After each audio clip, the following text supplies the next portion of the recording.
Oh, that timing was perfect. I nailed it on that one. Nice. Nailed it. And then you just bring it back to normal and you like mention or like acknowledge the nailing of it. Like it's great. Let's see. So we can't have nice things. Oh, Paula's live now. Oh, she's gone training. Alrighty. So it looks like our here. audio is still all good. Sorry, I was scrambling at the very end to get things ready, and I forgot to do our little audio checks beforehand while Naz and I were chatting before we got started. Welcome, everyone. Chatting. Yep. Access. Angrily debating, or not debating, angrily like questioning why people are the way they are. Access, thank you so much for the sub. Really appreciate it. Last night was super fun, guys. We should have you on the next one, Tree. We were actually literally just talking about that. We'll come back to that. He'll that. Yeah, got to do the intro. Welcome to the Pathfinders podcast, episode 59. Almost to an even 60. And we are the Pathfinders, and we are charting the way through all the nebulous information surrounding Star Citizen, Squadron 42, and their development. And my goal, my mission in life for this next week is to meet Jared. What are you doing, Ness? Huh? Is it coming through the mic? I get a little bit of an echo, but I see you doing something, and I don't know what you're doing. I'm moving the pop filter so it stops touching my mic. My goal is to meet Jared, get Jared on camera, and get him to say the intro. Ah, yes. Yep. And that way I can play. What I'll do is I'll have it transition from our intro video with the Carrick. Mm-hmm. And then when I'm ready, I'll press a button and have Jared do the intro. That's the goal. Legit, man. It's legit. Mm-hmm. Yeah. Oh, Nightbot. Group theory. Yeah, we do. I see what I'm picking up what you're throwing down, North End Trooper. This evening, Naz and I are going to be talking about our expectations for CitizenCon, and mostly we're just going to be going through the schedule and talking about the things on the schedule, because they don't spell out exactly what they're going to be talking about. It's kind of, hey, these are, it's specific and yet not, especially when you put it in terms of like deliverables and things that we have names for in order to check on the progress tracker and the way they talk about things in the monthly reports. And so we're going to try and provide some context to the schedule based off what we've all been reading in the monthly reports and seeing on the work in the progress tracker, from what Naz and I do on the podcast and keeping track of the development. So that's what we're going to be talking about this evening, and a few other things. But before we get started, let's talk about what we've been up to. Naz, you had a good show last night, obviously, because Zyron said so. Or Zyron Access 096. Yeah. Yes. Oh, crap. I kind of misput his name. I should have asked him before the stream started. I'm sorry I didn't. But Zyron is his Discord name. Access is where he's at on most platforms.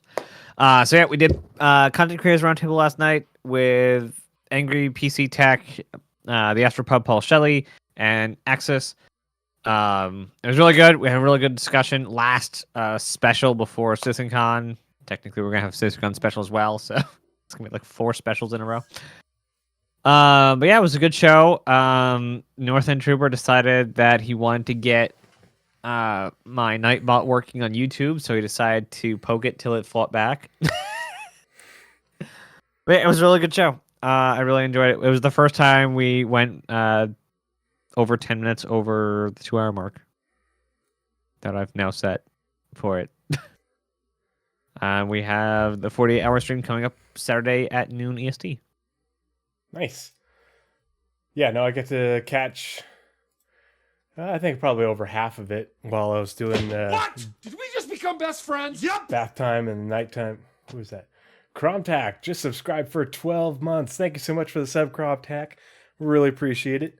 Yeah, it's Nick. All the sitcom specials. There's so much special going on right now. And People are gonna be so CitizenConned out by the time we get there.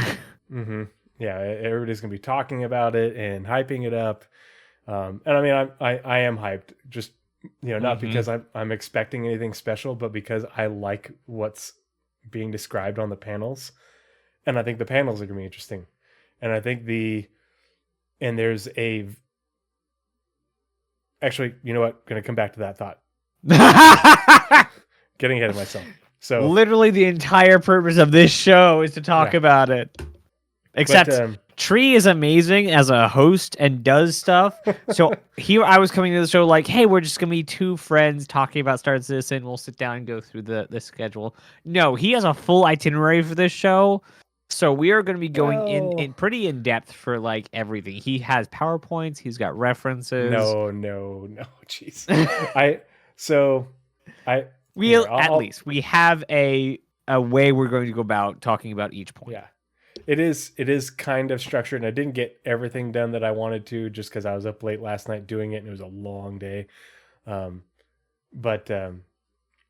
it's basically we're gonna look at what the way they describe each panel and the words that they used in there, and then relate it back to the different things that they've talked about that have been in development, mostly over the last year, leaning back into the year before a little bit too, just because some of the things that have been had a lot of work in development this year were continuations of 2022. Oh, and I forgot one thing. If the if the PowerPoints are not in Courier New and green crayon, I cannot see it. Yes, Swagosaurus Rex, you are speaking my language. But Naz, we were talking earlier, and we, instead of doing a CitizenCon like review Pathfinders episode, what we're thinking is I would go on to Naz's show, the Content Creators Roundtable, and get on there with a couple other content creators, and have just like a really good, I guess it'd be a back and forth if there's 4 of us or 3 of us or ever. Yeah. But yeah, that way it's not just mine and Naz's perspective, but whoever else Naz wants to bring on. Like a retrospective kind of thing. It's kind of like now that we've been there, we had all these things. What do we now have after CitizenCon? Mm-hmm. Yep. So. And I don't know if this is going to show up well on screen. What are we looking at? It says 100 something, and it has a. We finally reached 100 subscribers on the Star Citizen channel. Woo! Yay! On YouTube. So nice. Good for you, yeah, bud. because that has been the rebuild since February, when I split off Star Citizen off the what used to be the Nazeris gaming channel, which has now been relegated to only Space Engineers and building games. So this channel is now Star Citizen and Space RPGs. So cool. Hey, super excited. We finally reached the 100. I need to do a special video of something or rather. Oh yeah. So you got to get started on the planning stage of that. And we just had 2 subs this evening. Cromtac subscribed for 12 months, and I think Zyron did 11 or something. So again, thank you so much for the subscriptions. Really appreciate the support, guys. And then if you're new to the channel, or you've only hung out with Naz and I a couple of times, everything on my Twitch and my YouTube is charity driven. So any and all monetization that I get from Twitch and YouTube gets donated 100% in its entirety, whether it's ad revenue, subs, what have you, to stackup.org. And then you can also, via the link that comes up with the MooBot in chat, you can donate directly as well if you want. A couple months ago, we hit $1,000 to stackup.org. The little thing on the stream chat doesn't track it. That's before I switched over. And I need to update the thing so it'll see how much, because we're on our way to $2,000, but that means as a community we have sponsored what StackUp calls a loot crate, which is basically like a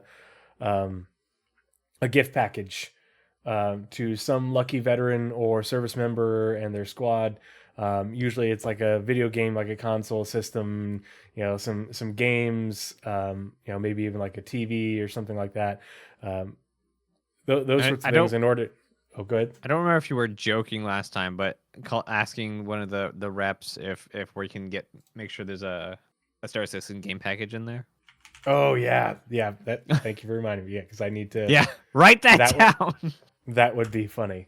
Do you request it be a Cutter, a Pisces, Aurora, or Mustang? Cutter for sure. Absolutely the Cutter. Absolutely. Okay. I will bring it up, and that way, we're gonna wait until the Cutter Expedition releases, and that's what we're gonna do. Shh, that's not out yet. Shh. Earmuffs, everybody. Earmuffs. Spoilers. I would like to know. I would like to note that I'm finished with my energy drink, and I still feel tired. Okay, that's the week I've had. But now, not only are you tired, but you can see my voice instead of just hear it. I wish I could literally shut off my lights, crawl on the floor behind me, and fall asleep. So if I look tired to you guys in the ether that we call the internet, just remember I've had that kind of week. I just finished an energy drink, and I can still go to sleep right now. But you're not going to, because otherwise No, we have a great show. And hype keeps me up in the morning. Because I remembered this weekend was at the grocery store, I was like, oh, we're going to do another show before CitizenCon, so I need space-themed beer, because I like to drink space-themed beers while we're podcasting, and I forget a lot of times. And so this evening, this is the only thing I could find at my local grocery store, and it's, of course, my green screen is making it hard to read. But this is from Planet, huh? Yeah, this is from Ecliptic Brewing. It's a seasonal IPA called Flamingo Planet. And it's a guava blonde ale, which is totally not what I would drink. Yeah, not IPA. Sorry, it's a seasonal. Because it was the only, because normally like they've got a couple other ones that are IPAs that I actually really like. But this is the only thing from Ecliptic that was on the shelf, so I took it, and here I am. Evidence. If I was asleep, and this was a dream, I wouldn't be sleepy because I don't dream myself being sleepy. Most of the time, Nazeris doesn't dream about me and the Pathfinders podcast. I mean, sometimes, but most of the time I dream it's I'm running and some giant thing is trying to kill us all. Like that's persistent. Like all my life, I've always been running from something in abandoned warehouses, and something, whether it be a giant robot, a dinosaur, whatever, is trying to kill us. And not in like the PG trying to murder us, like the definitely R-rated trying to murder us. Alrighty, so yeah, that's the plans going forward. So keep an eye out for notifications in Naz's Discord and my Discord for when we're going to be doing the CitizenCon retrospective on his show, and we'll let you know who the other guests are, and obviously you'll know what we'll be talking about, but it should be a lot of fun. And yeah, dreams have yes. Oh god. Yes, I actually have. So in my dreams, I have an entire collection of Pez dispensers, because for some reason, like I would love to have a Pez dispenser wall. I just don't want to spend the money on Pez dispenser walls. So yes, they have all the Pez. And where'd it go? Okay. Crap. That's not in the game yet. Yeah. Bananas. Oh, that's right. The flamingos. Did you know all flamingos are Siths? Is this a dad joke? Sort of, but you'd have to be like a zoologist to understand. No, I had no idea. Their eyes look exactly like Sith eyes. They have that orange with the red with the orange ring on it. See, this is why I don't like them. I know, right? They are absolutely just Sith. Like, and like you can't stare at them too long, or it like starts to like eat your soul. Because I did. I stared at it, and now I have no soul. So I'm so tired. All right. Bananas. What about bananas? Yes. Let's get into the show. We're going to switch screens because we're going to start off with the latest piece of news that has people speculating, and we'll just give you briefly our thoughts on that, share a few things. So 3, 2, 1. But are all Siths flamingos? Normally producers do the counting in their head, not on camera. Have you ever seen a Sith and a flamingo in the same room together? I don't think you have. I don't think The we plot have. thickens. But So- also, you could anyway. Like yeah. Yes. How are we doing? Yeah. You're gonna have to do a lot of work to keep me on target today. So this was just posted a few hours ago by CIG on Twitter, not X. It's freaking Twitter. And this is part of the goodie bag. And so we get a coin. Also, right here you can see number 1987 out of 4550. So that's how many tickets Okay. were available. Whether they sold them out or not, we don't know. But the fact that they had that many tickets to sell, it's there were that many tickets to sell, and they said that they were way. Did they say they were way over or double what their previously, what the largest CitizenCon prior was? They are I know it double. was way, yeah. It was a lot I think bigger. they said their confirmed audience is double, and they still have more tickets. Okay, I think that puts us at like 2,500 at least, maybe more, maybe 3,000. I don't know. I just don't realized remember this what pop the filter numbers is actually was. this pop filter is gonna make me fix the thing that you were complaining about. I'm not on top of my mic because it's so far out. Blizzrat, you're not entirely wrong, because they're definitely going to show pyro stuff at CitizenCon. Like, that's 100% accurate. For the road to God, And Blizzrat, and how I- do you always know exactly what button to hit to make me It's want to 'cause strangle you? he's been my mod for too long now. And I do think that by the time we get 4.0, that we're going to have Nyx back on the progress tracker, and either in development or going into development soon. So I don't think you're wrong, but I know what you're getting at, and you're wrong.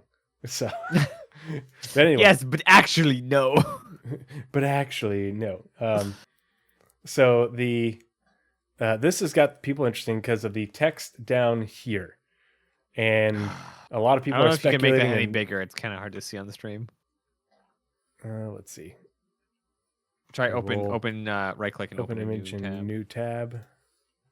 Now scrolling. There you go. And Perfect. let's scroll down. Now, I'd like to preface whatever Tree's about to say with we don't see half the stupid card, so So it says right up here, Pyrotechnic Amalgamated. And that's the Pyrotechnic Amalgamated logo. Here it is again. And basically, yeah. Enhance. Enhance. And basically what everybody's speculating about is what this says down here. And people like just see welcome to Pyro and they lose their dang minds. Well, welcome to Pyrotechnic Amalgamated. Technic Amalgamated, yeah. And it's right here. It says your next great adventure starts today, right? And it says of the Pyrotechnic, cut off here, of the Pyrotechnic Amalgamated family. Amazing state-of-the-art facility while blank assignment destination. Keep this, blah, blah, I blah. wonder, are they going to be doing the event in the heyday of Pyrotechnic Amalgamated? I don't know. That's the hard That'd thing be to so know cool. is how it'll be themed. But the people are thinking that, oh, because we're showing this off, Pyro is going to be launched at Because it says CitizenCon, welcome blah, to blah, blah. Pyro, they're going to Just release because it says Pyro, welcome to app. Pyro. Yeah. Yeah. It's like, Where, are you dense? yeah. And then if we go here to a Reddit post, CIG showing pictures of the CitizenCon goodie bags, take a peep at the card there. And then this person made a good correlation between what's on the card and what's on what was said in This Week in Star Citizen. I believe this might be related to Checkmate Station in CitizenCon, an extract from today's Twisk. Checkmate Station, the pyro-themed show floor, Checkmate Station, and I think it's supposed to be checkpoint, and this is a typo. I'd have to find the Jake posted about it somewhere, is filled with curious corners, inviting alleyways, and immersive recreations of in-game environments to set the stage for the perfect picture. In addition to the theming, there will be photo opportunities. Sounds like there will be some live pyro locations set up or something like that. Time will tell. And this totally fits because in 2018, when I went to CitizenCon, they had a whole bunch of themed stuff. And it was more general Star Citizen, but like the theme for the room that the Kraken was in, like you had to somehow, I forget how it worked, but you got the password as if you were getting let in, and it was industrial espionage, and you were seeing the model, and that's where they had the the wire mesh drawings of it. And so they showed all that off, and that was the theme of that room. And they had theme rooms where there's like a UEE Navy and UE Marine recruiters, and the recruiting booths with a whole bunch of posters and stuff. And of course, Xylo says, "Sounds fun." This person gets it, because they read the Twisk. So here it is right here, and it says checkpoint station or checkmate station. But then on the actual event map, it says checkpoint station. And then if you look at all this, you've got like a whole rusted metal looking thing. You've got the, some like, it looks like tapestries on the floor, because these look like they, let's see, H was the VIP lounge. It kind of reminiscent of what we've seen in the outposts that are in development in Pyro. And so that's the way I'm expecting is the show floor to be very visually themed like Pyro and parts of Pyro. I wonder if Checkpoint Station is literally the Pyro Stanton jump point station. And that's a good thing, a good idea too, because we obviously got the 3 stations at the jump points. Those stations aren't named, whereas all the other stations are named. They don't have, like, last time I went on PTU, it just had the like generic naming for it, where you go to they're definitely the other name Lagrange. For them. I know the Terra one hasn't named. I don't know if it's in the PTU, but I saw somewhere this last week that at least the Terra one has a name, and I don't remember where I know this from. I haven't seen it yet. They have names. I don't think that we are going to see a station on the other side of the Pyro jump point, just because it wouldn't make sense for the UE to build one there. Paul's been talking about this a lot on the office hours, and I actually need to show the clip, because if you look at the jump point to Pyro from when we first saw it at CitizenCon 2019, where they actually went through like the circle jump point thing with the Carrack, to what they showed off in the... you mean the intro video? Yeah, it's in our intro video, isn't it? It's... there's that, but then the intro video, there isn't a circular jump point thing. There's like a path leading to something. But then if you go to the CitizenCon 2951 panel, I think it was like Life in the Verse or whatever, and there's a whole section on jump points, and before that there's like a really good B-roll of the Carrack approaching a jump point, and there's no longer a ring, but this weird like moving ethereal almost gas body thing, and I think that's what the jump points that don't have the ring around them look like now, if they're not stabilized with the ring.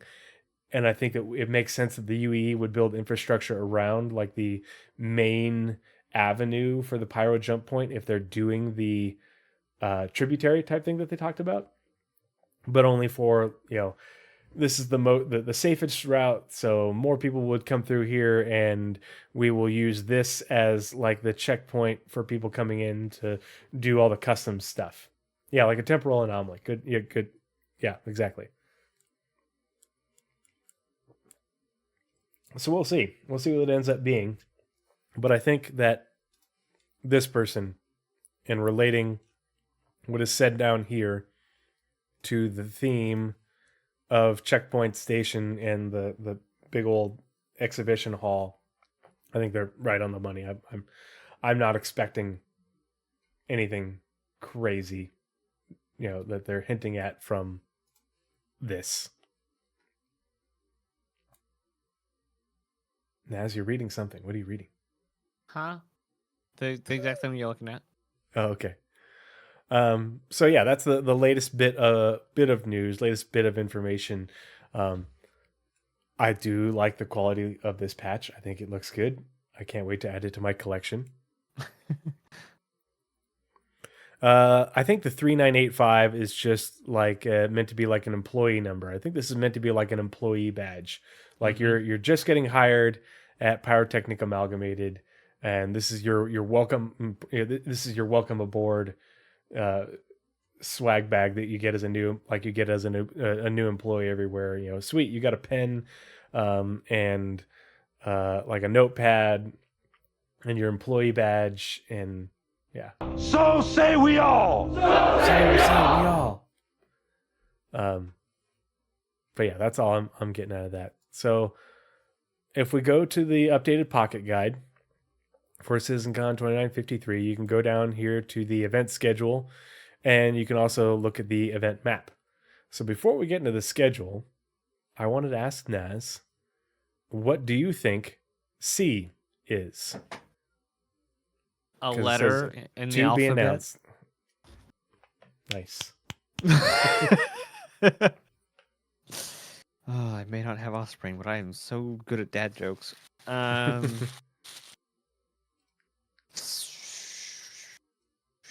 what would take up that much flipping space?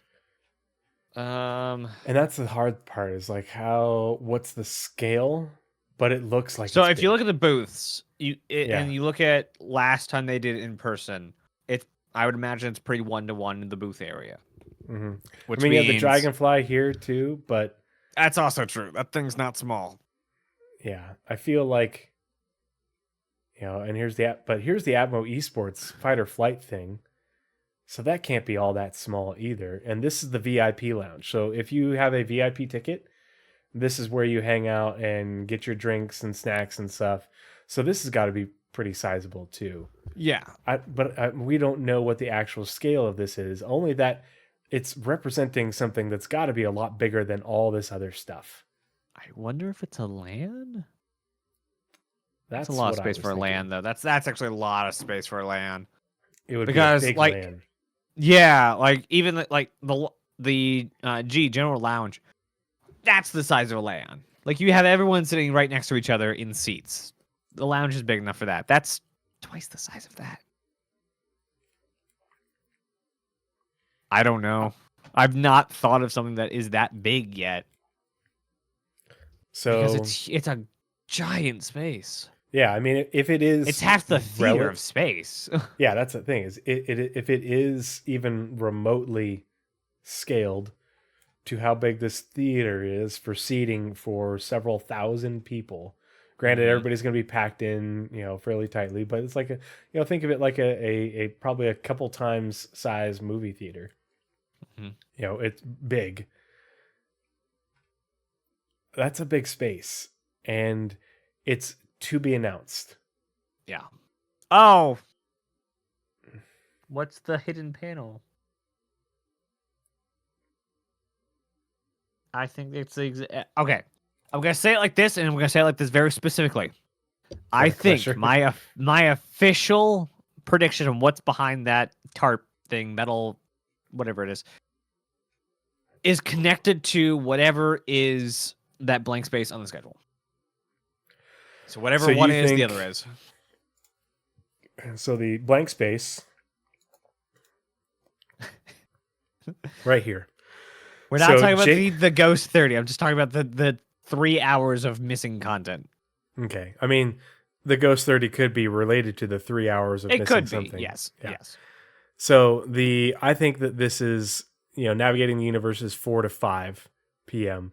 So we've still got 2 hours from 5 to 7 when the venue closes. Jake said it's time to socialize. I don't know. I want to did he actually say that it was socialization time? Yes, but I mean, it's hard because Jake always shoots us straight. Like, have a running conversation with Jake about the progress tracker and things about development, and Jake is generally very straightforward and objective about things. Is very good at their job. Jake is very good at their job. Still, that's 2 whole hours for socialization. And you have 2 hours at the beginning of every day. Yeah. And so I don't know if I think that's all socialization, especially if this panel goes till 5 o'clock and it doesn't start until 11 and there's an hour-long lunch. But it could be. I tell you what. Well, if it is socialization time, I still think that's connected. If it's Squadron 42, I think it's connected. If it's Pyro, if it's Theaters of War, I still think it's connected. It's a dance floor where everybody's going to get together and do the Macarena and the electric slide and do the hustle and all that. Okay, I think it's a LAN. You think it's a LAN? I think that they're going to have dozens and dozens of PCs set up here to play a vertical slice of Squadron. Because if you remember, and I know Naz does, they talked about very heavily in the monthly reports at the towards on the latter half of last year about and from a number of different teams about getting certain segments up to vertical slice. Yep. So to me, it's either this is where you can go play a demo, and the demo will be one mission that is a vertical slice, but it's not vertical slice like the hour-long one that we got before. This is vertical slice that's 10, 12 minutes long, and it's vertical slice like 10, 12 minutes long. Think like the Star Wars Outlaws gameplay preview, which is like 10 minutes and some change, give or take. I think that you are going to be able to log on and you're going to play a not scripted, but a very linear bit of Squadron 42. Yeah. In order to see, experience for yourself some of the things that they're going to be showing off that are related to Squadron. It's either that or this is a meet and greet area, and it is for socialization, but it's for socialization with guests. Oh, special guests. Yeah. Again, I stand by what I said. It is connected to that blank space. Santa. This is where we're going to all get in line to go sit on Santa, a.k.a. Mark Hamill's knee, and tell him what we want for Christmas. A.k.a. Henry Cavill. Yeah. So say we all. So say we all. So this is pure speculation. There's nothing founded behind it. There's no links or citations or anything like that. That's not what this bit is about. This is just, hey, we don't know what the F this is. Naz and I are just spitballing, and see. Or we'll find out what sticks. Or they finally did what I've been wanting them to do since the inception of sci-fi and space in general. They have a 1-to-1 Pisces there. So that would be cool. Not as cool as meeting Mark Hamill, but like it would be. But if it's going to be a Pisces, it has to be the C8R. Of course, it does. I want to lay down in the medical bed and get scanned, and then have it like pop out a little slip that like a fortune cookie or something like that. But it tells me I've got It has to be a bill. Yeah, it has to be a medical bill. Yeah. Mm-hmm. But on that note, though, there is supposed to be a big. Let's see, where is it? Where's the JRDF booth? There we go, 10. So here's the JRDF booth right here. Unfortunately, Darge is not going to be there, but I'm definitely going to go up there and see that because he said that there's going to be a whole bunch of cool new stuff that they've been working on display there for the first time. So super excited to see that. Yeah. Don't worry, everybody. I will be getting pictures and posting in the Discord and on my Twitter like crazy. So and may even show up on the 48-hour stream. Yep, I will. We'll have to. You know what we should do on Thursday or Friday, because I fly in pretty early on Friday.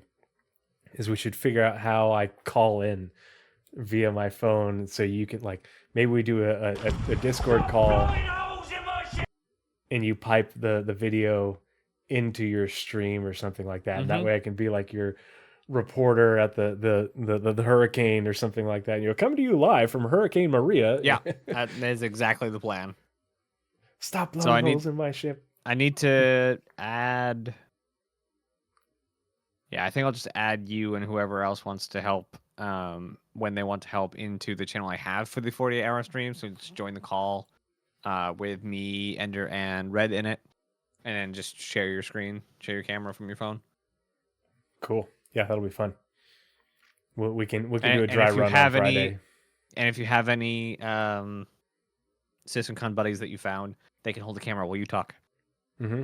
Well, North End Trooper's going to be there, and we've got like North End, you're on camera. I think we've got North End. How many of us is it from the Bar Citizen Boys group? Is it? There's me, you, and 3 others, right? I thought we had a total of 5 that were going. Okay. What? You gotta be a team player, North End Trooper. Yeah. 5 or 6. Wow. Yeah, our Bar Citizen Boise group is not big, but we are very supportive. Like, what is it? North End Trooper, did you get a VIP ticket? Because I know Enterprise or Star Jump. Fuck. Yeah, there's like 8 to 12 of us who are very active in the Bar Citizen Boise and have gotten together, and I think it's me, North End, and oh gosh, what's his face and his brother both got VIP tickets. I think it's the 4 of us that got VIP tickets, and then we got one other. So, can't you just like, if is, you're friends with somebody, like go to the VIP thing, do whatever it is you want to do, then hand off your ticket? I think that they're requiring ID check. If I remember correctly from the email I got. Well, if they don't. Yeah. But yeah. So let's go ahead and we'll hop into Before we hop, and I forgot to mention it. I forgot to let you know. If you do notice at the bottom of the bottom right of the event map, there is all of these nice people, nice companies, not nice companies, companies that have decided to help. Let's not mislabel them. Mm-hmm. So I want to go through and kind of talk a little bit about all the ones we don't regularly hear about. Like we know who Asus and we know who Toby is. So we're going to skip those 2. So starting off with CLX Product Systems Gaming. CLX Gaming. They are PC builders. They sell pre-built PCs that can obviously run games. Why on earth would we need pre-built PCs?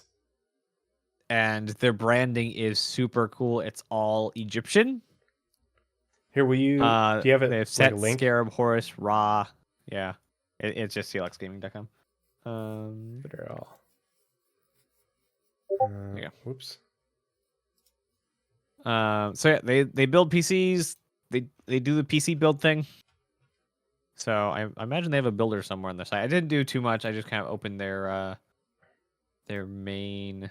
Yeah, they are customizable, but I guess the normal thing is they have these pre-set up things that you buy. Where does their about us? There we go. This doesn't play into my LAN. That's true. It does play into your LAN theory. Okay, CLX is a custom integrator catering to PC gamers and content creators. CLX was launched on January 29, 2016. CLX is a division of Cybertron International, one of the largest system integrators in the U.S. since 1997. CLX believes in quality, attention to detail, and giving gamers the ability to choose exactly what they desire. Recognized for its award-winning custom designs and paintwork, CLX offers a range of carefully curated systems or a completely customized experience by allowing gamers the ability to configure their own. So pre-builds, or if you know what you're doing, self-builds, or not self-builds, but build it yourself part picker. There we go. While creating your CLX system, some of the system's family names may sound familiar. The essence of CLX is heavily influenced by Egyptian mythology. CLX products families draw life from the mighty gods Ra, Seth, Scarab. That's probably the wrong pronunciation. Horus, Hathor, Osiris, and Anubis. Man fears time, but time fears the pyramids. Interesting. And then, so that's the CLX. That's the weird triangle cross one symbol. You can't really see their stuff. And then This guy. I didn't know their logo. But the next one is VKB. And you probably have heard VKB if you're around Star Citizen for more than a month. They do throttles and joysticks. They are one of. Oh, they also do controls like flight controls, so they're not just pedal. Oh, they also have pedals. Basically, any sim rig stuff you need, they have it. They definitely have it. VKBs are nice. You know, Yes. I don't think I will ever go full Verpal, but I think if when I get good, I'll probably upgrade to VKBs. VKB, if you're watching, sponsor me. And then finally, we have X or IX systems, Z systems. No, Z is XI. I don't know. I don't know how you actually pronounce their company X. name. X systems. About X and TrueNAS. So these people also help with TrueNAS. If you're not familiar with TrueNAS, it is a database system. Nazeris, tell me about TrueNAS. Tell me the difference between No. TrueNAS and false NAS. False NAS bricks your computer. TrueNAS gets you more storage. Technically, it doesn't get you more storage because it's a thing where, so if you have too many drives, it will actually copy the data, so you actually lose out unless it's a JBot. Anyway, Z Systems is an open source pioneer and the company behind TrueNAS, the world's most deployed software or storage software, relied upon by millions in over 200 countries. TrueNAS is an award-winning universal data platform used by a majority of Fortune 500 companies. It helps organizations monetize how they store and protect data. By leveraging open storage to simplify operations and drastically reduce costs, the platform harnesses the power of the legendary ZFS file system to provide scale-up or scale-out unified storage with the reliability and performance demanded by virtualization, backup, and many other data-heavy workloads. Thousands of organizations have chosen TrueNAS enterprise systems. I'm not emphasizing anything for a reason, I know. And the support from Z rating it 4.8 out of 5, and a consumer choice on the Gartner Peer Insights. Founded in Silicon Valley in 2002, Z Systems is a profitable, self-funded company with no outside investors. That's not important at all. This independence allows the company to focus solely on making users and customers successful, offering an alternative to the traditional commercial storage systems that are proprietary, restrictive, and overpriced. Now, Tree, honest question. So they do After reading that, how sure are you that these are the people building the database system? Well, so they've got servers, like actual physical servers. They've got storage, they've got servers. But TrueNAS is software. Yeah, I'm trying to find the TrueNAS software. So learn more, TrueNAS software. TrueNAS Enterprise is enterprise-grade storage appliances, business and mission-critical use, reliable. Where's the software part? I'm trying to. I just know what find it. TrueNAS is. I'm in the About Us currently. Yeah, if you followed Linus Tech Tips for like any time, you know TrueNAS is a software. Software status? I don't find it. Follow Linus. Well, it is that's what they run on their servers is TrueNAS. So again, TrueNAS enterprising systems. They said they chose an enterprise grade solution. Yeah. Is also a self-independent, no investors company, kind of like CIG. Open source, simplifying, reduce costs, heavy workload, backup data, So TrueNAS virtualization. could be what the entity graph runs on. Yes. It's the I am very sure that Z Systems is exactly who that partner is that Chris was talking about. the question is, are they the ones that are in trouble or the ones that they are switching to?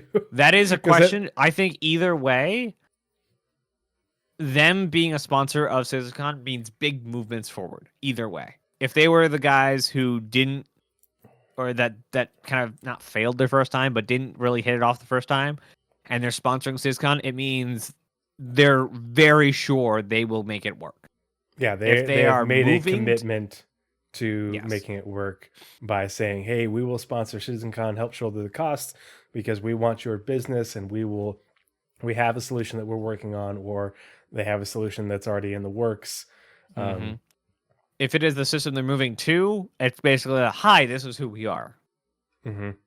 Either way, I'm pretty sure it will be the right direction. This is why they're pretty gosh darn whenever they talk about 4.0 in the last 3 months, they're like, oh no, we're delivering it next year. They haven't said it outright, but every time they talk about stuff they're working on, it's not, oh, we plan to get this in this order or this in that order. It said, this is the rollout. We're going to do this, then this, and then 4.0.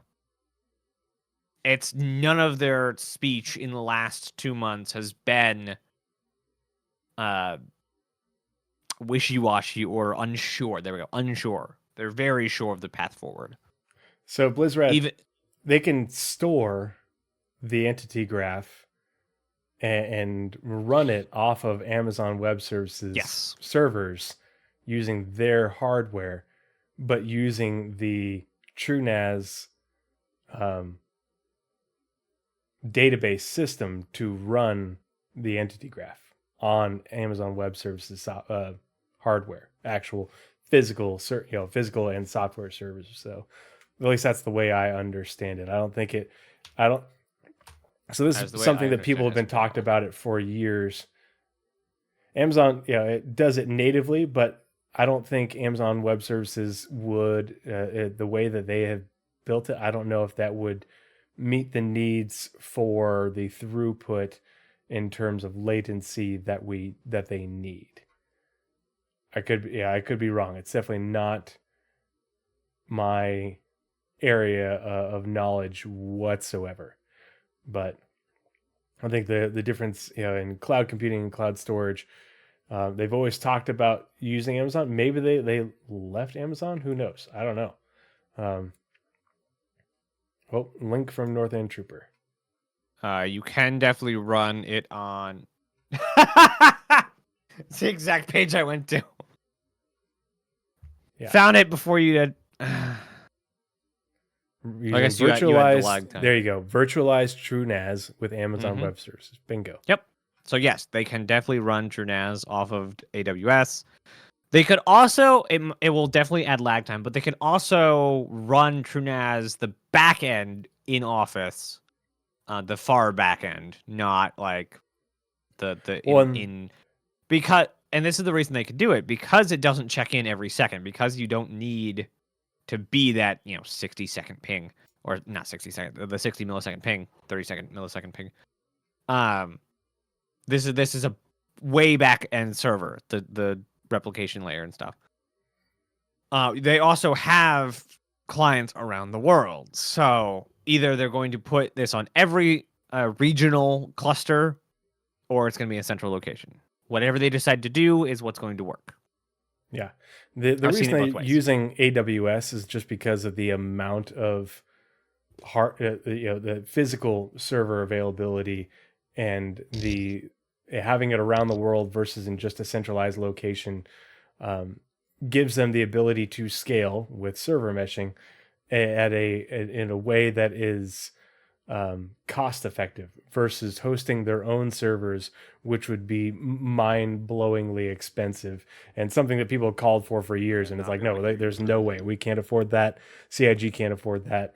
They can't afford to have X Systems create server farms, in the various regions of the world for CIG to own, and then have to pay the cost of running them 24/7 without being able to scale up and down.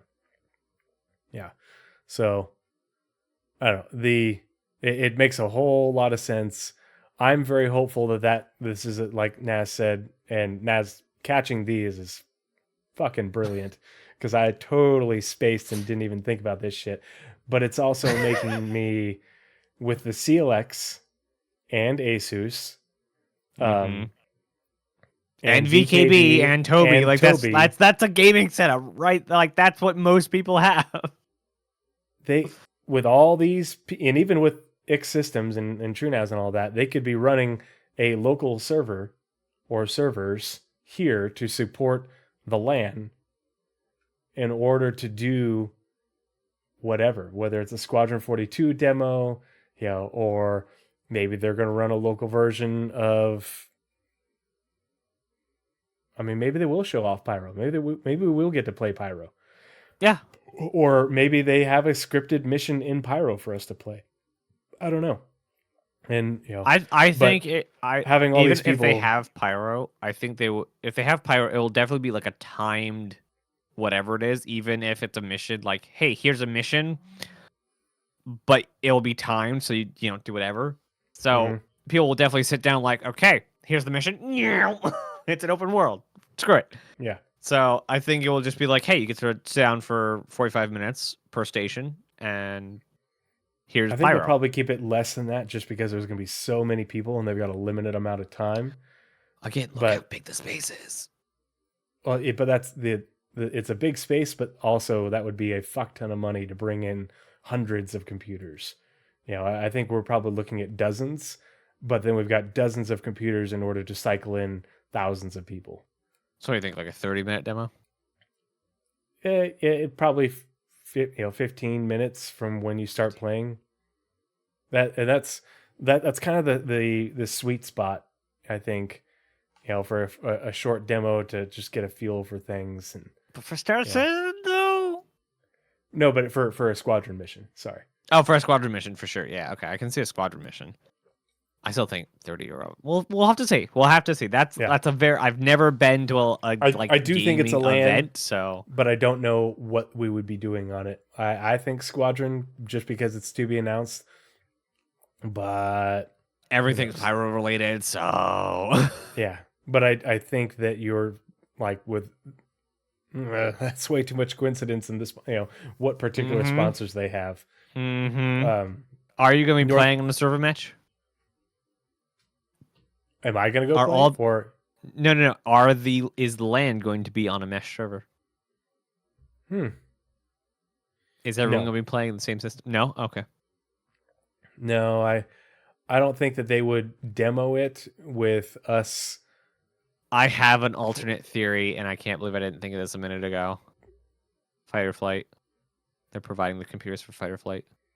This is Fighter Flight over here, though. Here's Atmo Esports. Yeah. And they're providing the computers for it. That could be it, too. I hate poking holes in our theories. Yep. Damn you, Nazeris, and your cold logic. Dang it. Yeah. We were this close to that's it. But that would make a lot of sense too, and that would also be very manageable in terms of how many systems and stuff versus hey, we're gonna set up 100 desktops. Yeah. And they do have both a CLX and Asus, so maybe one's for one, one's for the other. Maybe they're doing different parts. Maybe Asus is providing the they could be they could be CLX builds using Asus components. Even so, they wouldn't necessarily have Asus on if CLX is providing the stuff, they're providing the stuff. They don't need to also get Asus there, even if it was their stuff. Oh, it could be, but it could be a CLX build with an Asus board and an Asus GPU. Back when Asus had better quality control, I used to, my previous tower 2 iterations ago was an almost entirely Asus and Corsair build. So, Yeah. I remember when Ace- Asus was high end. Yeah. That's sad. I'm sad. I was on the outside looking in at Asus this entire time, like, oh, that'd be nice to have an Asus stuff. And now that they've fallen so far, it's just like, wow. I remember being excited to have something from Asus. Just like, And Right. Asus, if there's an Asus rep listening, I will say all sorts of positive things about you if you want to sponsor me. pay my positivity. Yeah, I'm totally. I'm ready to be a shill. I'm ready to be a paid shill. My knees hurt, so I'll sell out. But yeah, super good points. Thank you for pointing that out. But yeah, I don't think I've seen anyone talk about this stuff down here in the corner. So Which is super weird. Like, normally people like pixel peek like literally every image. mm-hmm. So So let's get into the schedule itself. So Yes. let me zoom out a little bit. So we have 1, 2, 3, 4, 5, 6, 7, 8, 9 named panels. And then the 10th is the closing ceremony, which is 45 minutes long. And the third one, the competition. Speaking of, where's Fight or Flight? I think Fight or Flight is like going on during like the breaks. Interesting. So, Because they have Liking food there. Like you go out to the main lobby area and you get a food and you watch Fight or Flight and all that sort of stuff. interesting. So I'm assuming. I haven't paid too much attention to it. We do have the schedule for Fight or Flight, so you guys can look that up as well. Mm-hmm. All right, let's see what we got here. Where's it at? You want to drop the link in the Discord? Oh, I can once I find it. Yep. You want to start reading through them, and I will get back to you. Sure. So the first panel. Let's see. Is that readable on screen? Not really. Here, we'll zoom in some more. October 21st. I found it. Just as you know, that is not what I told you to copy. Thank you. Copy image. Let's try this again. There I'm we still go. laughing about the whole TrueNAS thing. If it was a Z, it'd be even better. It would. Okay. Is TrueNAS your rapper name? No, that's way too close to somebody I really don't like. So interestingly enough, I just noticed the thing again. Scroll down to the bottom. Bottom of what? The thing you're on. This guy? Yep. Mm-hmm. End of day 1. No, keep going. Oh. There you go. CLX. Ah. No Asus. The plot thickens, but also Monster Tech. No VKV. Icon Mhm. City. Toby. Get wrecked. So we're missing 3 sponsors. Yep. Which also is a complete setup. So, the plot thickens. That's a good point. The plot. For some reason, the plot is thicker this than graphic- my chowder in fall. Okay. For some Danger reason, the hobo. graphics here. True dat. True Naz in the hizzy. I give up. This is me giving up. No, give hat. There we go. We're gonna need like a Pathfinder's, handshake or something. Let's see. What's So up, True 12. How you doing? God dang it! I was fine with the Nazeris Z or whatever, the Tony Naz Z something, Tony whatever Naz. it was.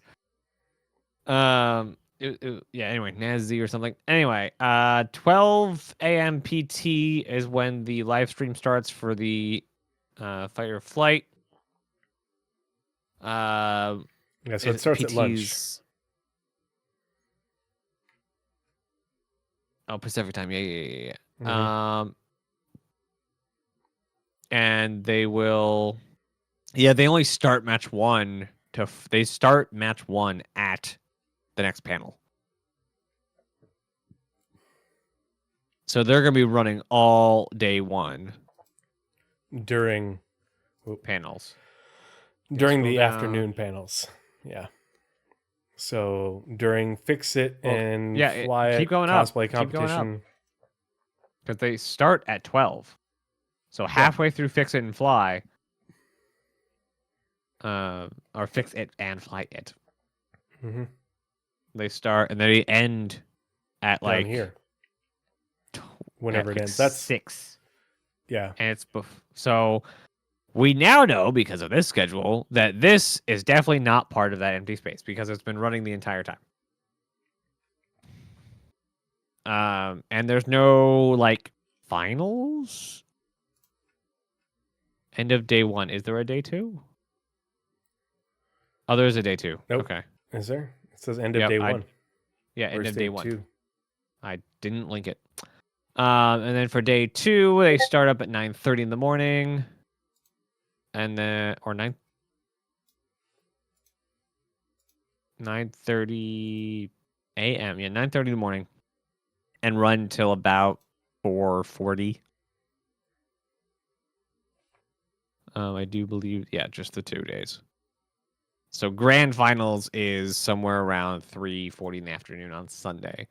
And where does that leave us with the schedule right after the venue closes? But the venue closes at I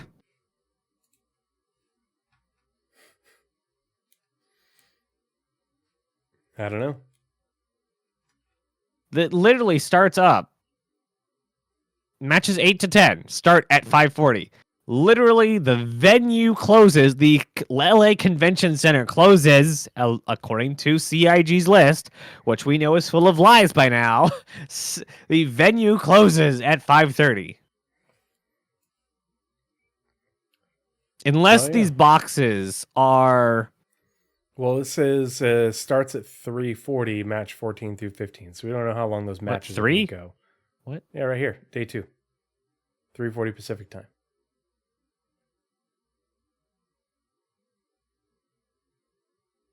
Does not. I'm reading the wrong one. Never mind.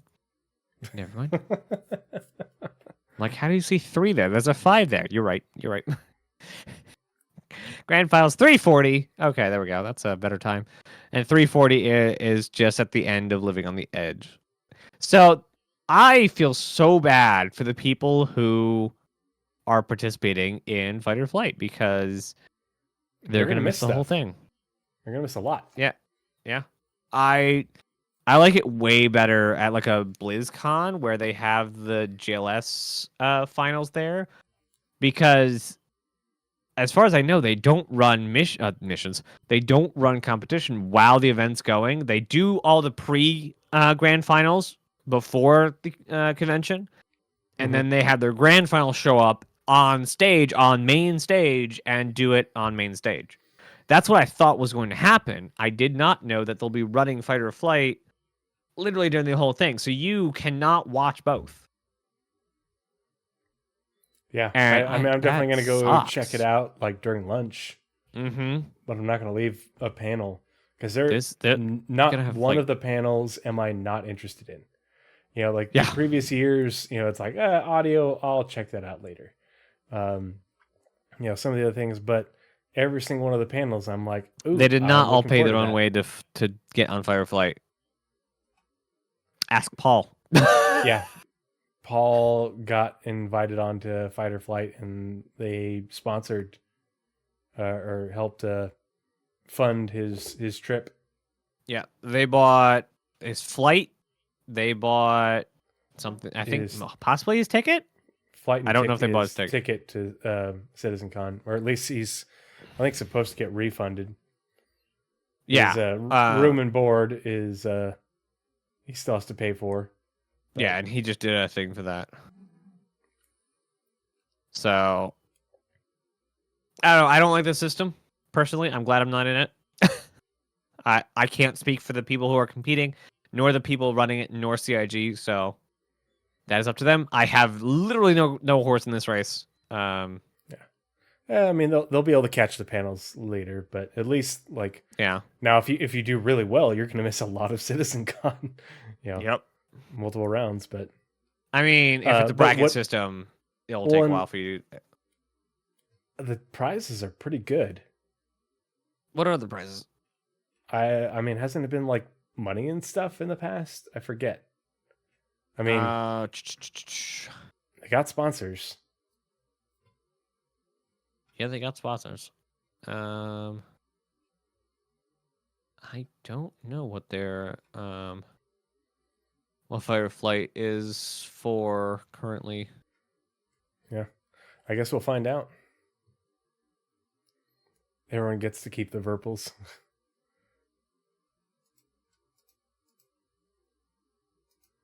Anyway, let's get started digging into the schedule because we're already an hour in. We haven't even touched the schedule. I mean, this is a perfect time to get dug into the schedule. Is an hour in. Get dug. Doug. No, you can't go crazy too. That's so the first panel, shaping the verse, the future of Star Engine, and it's really important because people have just been reading the descriptions and be like, oh, okay, they're talking about the engine, big deal. It's important to read the descriptions and especially read the keywords from pixel graphics to persistent universe. You mean it's gonna be on Pixel phones? Yeah, but they're talking about graphics and they're talking about the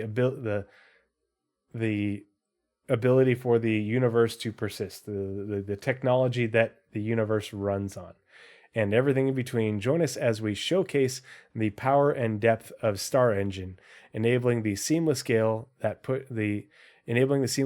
push our games to the cutting edge of industry, technology, and beyond. So, man, that's gonna be a banger of an opener. Oh yeah, this is going to be a hell of a panel. And specifically in that last bit of the first no, it's all one sentence. In this after the first comma, they're not going to talk about it. Join us as we showcase it. We're gonna show you why Star Engine's good. Mm-hmm. And for someone who just started watching the New Planet Tech video from Space Engineers, I'm ready for Star Citizen to say no. We do planets best, and this is why. Mm-hmm. Oh, because I didn't even go off our notes. I already skipped ahead. We skipped ahead. How? Where? I wasn't looking at the notes. I was looking at the schedule. So here, I'm going to put this on screen so everybody can see what I did in my madness yesterday evening after the kid was asleep. This is the one note. Just scroll real slowly. When I told you he had PowerPoint, I wasn't really lying. These are PowerPoints.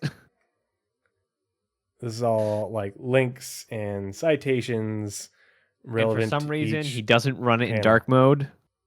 Boo hiss. Oh, I just haven't gotten around to doing that. I need to do that. Yeah, boo hiss. I'm just lazy.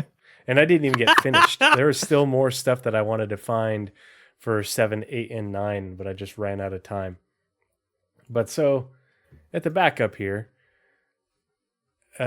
obviously here's the schedule. And now before we get into the schedule, for the first panel, Squadron 42, the elephant not in the room. Nice. Because everybody is expecting a Squadron 42 announcement, Squadron 42 preview, but nothing in here explicitly says Squadron 42. They say that push our games to the cutting edge of industry and technology. Everything is vague descriptions talking about the games and the tech and whatever. They say Star Citizen multiple times. Star Citizen's flight experience, more coming to the Star Citizen universe on all levels, but they don't ever say Squadron 42. I have dark mode on almost everything else, Aether Drift. All right, everything else is dark mode. I just haven't done it for. I am completely prepared for them to pull a Will Wright. I think it was at GDC. Yeah, it was at GDC when he had Spore. basically he like named his panel like the future of gaming technology or something. And the second you get up there, when they asked us for a title for this panel, we just straight up lied to them. And he just goes to Demo Spore. Nice. Just like that. That's a move.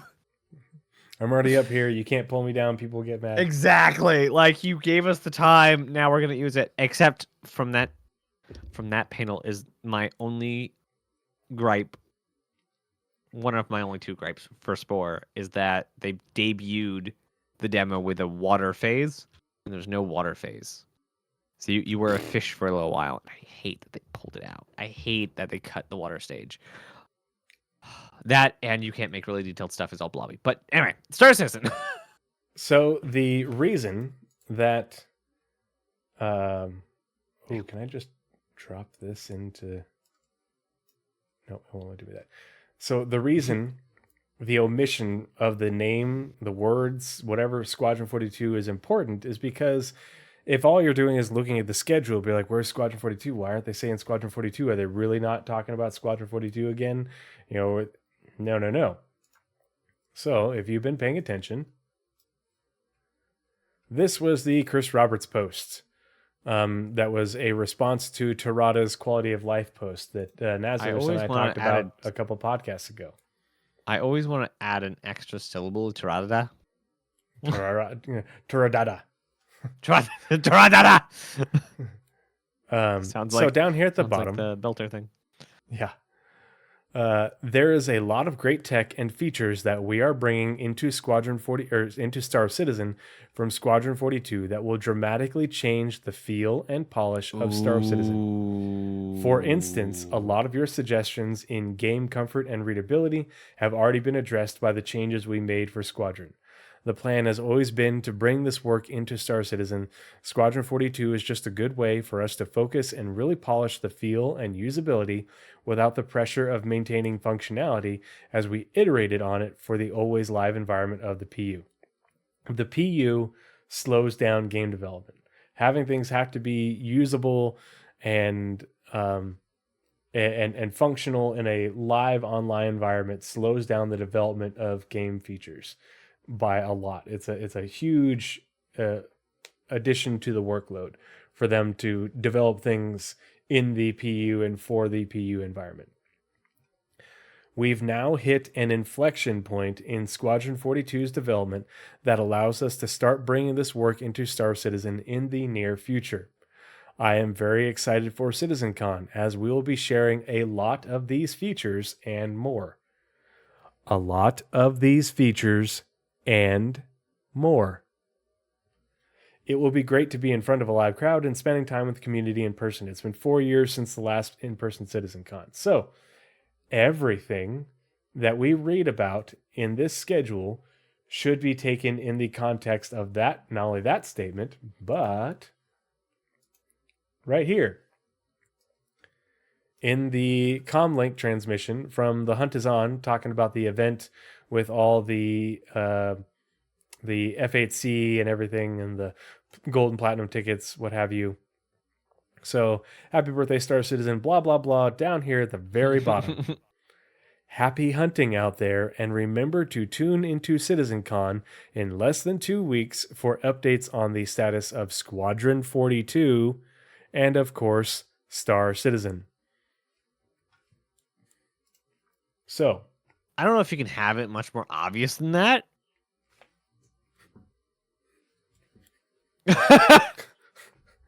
Like, let's take out the useless words in that sentence, okay? Remember to tune in CitizenCon. Okay, so we can minus everything from before that. So we start in CitizenCon. CitizenCon in less than 2 weeks. Okay, CitizenCon, 2 weeks. Okay, we don't even need that. CitizenCon updates on Squadron 42. That's literally pulling out. That's only removing the in-between words. There are no relevant words in between Squadron there. 42. The status of Squadron 42. Saying it straight up. We are going to get updated on the status of Squadron 42. I don't know how much more plain they can make it. And I haven't seen anybody posting this but fucking me. I shouldn't have said it that way. I'm going to. No one has been talking about it. I mean, you have a kid. How do you think you know? Yeah. But it's like between that and what I mean, I can understand if people miss this because it's on Spectrum. Yeah. And unless you pay strict attention to your Discord feed that shows you the Dev response. the dev responses, which I read every single one. That's how I follow the development, is I read every single one. A lot of them I breeze through because it's stuff that I don't care about, and it's but there's a lot of really good information, and that's how people miss like this. the 50 millionth question of why can't I log into the persistent universe instead of looking up every other 49th responses. Yeah. But then this is like the main transmission page and description of the event that everybody's been playing the shit out of. And like, I never Spectrum. I don't go to Spectrum from the Spectrum link at all. The only time I go onto Spectrum is via my Discord, via clicking on the link directly to see what a dev posted. That's it. Thanks, Luther Drift. Yes. But those two statements, the one from CR and then again here, it is blatantly clear that we should be looking at the panel descriptions from a perspective of how is this relevant to Squadron 42's development and things that they could be importing into the PU from Squadron. So, and it's not going to be, it's not the whole panel, because obviously there are PU teams. There, Nazeris and I say this every other week for the program, the progress tracker. Yeah, there are, maybe a half of CIG has been working on Squadron 42 exclusively. There's a lot of PU exclusive work that's been going on for a long time. And so like the fix it and fly it stuff, the resource management stuff, that is PU. It's not Squadron. If we get any sort of that gameplay in Squadron, it's limited at best. It's mostly multi-crew type stuff. But stuff for shaping the verse, the future of Star Engine, navigating the verse. I can even imagine the resource system not being something they want to add to Squadron, not because it won't do something there, but because it is a system that I think will take a little bit longer than the time they want to cut off for the polish, the release. We may get the resource management system in a update to Squadron 42 Episode 1 or in more irrelevant way into Squadron 42 Episode 2. And then once it comes in, they can do for the gameplay that's in Squadron. Right. It's pretty irrelevant. Yeah. But they can like work in missions with the resource management system to like say you crashed on a planet and you need to like dig for resources somewhere in like wrecks or something around you to get like they open the door in the vertical slice. Like that is a kind of resource management kind of system. But they don't need the whole resource management system if they're not going to use it. And the gameplay is already locked in. They know exactly what each mission is going to be. Scotty engineer this or that. You might need to replace a relay. You might need to move power around or something like that on your ship. But for the most part, you are flying a fighter and or a bomber. Or you're doing FPS combat and sneaking around and doing that sort of stuff. You are not the engineer on the Javelin, or the Idris, or the tech that you talk to in the hangar. Yeah, that's not what you're doing. So let's get into the first panel, the Shaping the Verse, the Future of Star Engine, from Pixel to Persistent Universe. So they're not only talking about the graphics, but they're also talking about the persistence aspect of the universe, the actual simulation of it. So this is where they're going to talk about not only things like the potentially the ongoing work for Gen 12, like when they've talked about other systems in the past, they've said this is where we are or what we've had coming up to this point, and this is where we're going. So they could briefly summarize the work on Gen 12 and then the work going forward for Vulcan, for ray tracing, global illumination. Nazeris and I have been talking about that in the podcast previously. VR. And even eventually VR, because Sylvan is a VR nut. But You smell. the very poignant part of that, and I'm going to bring up another link because this is going to all but confirm what I'm talking about. So this post was made on March 9th.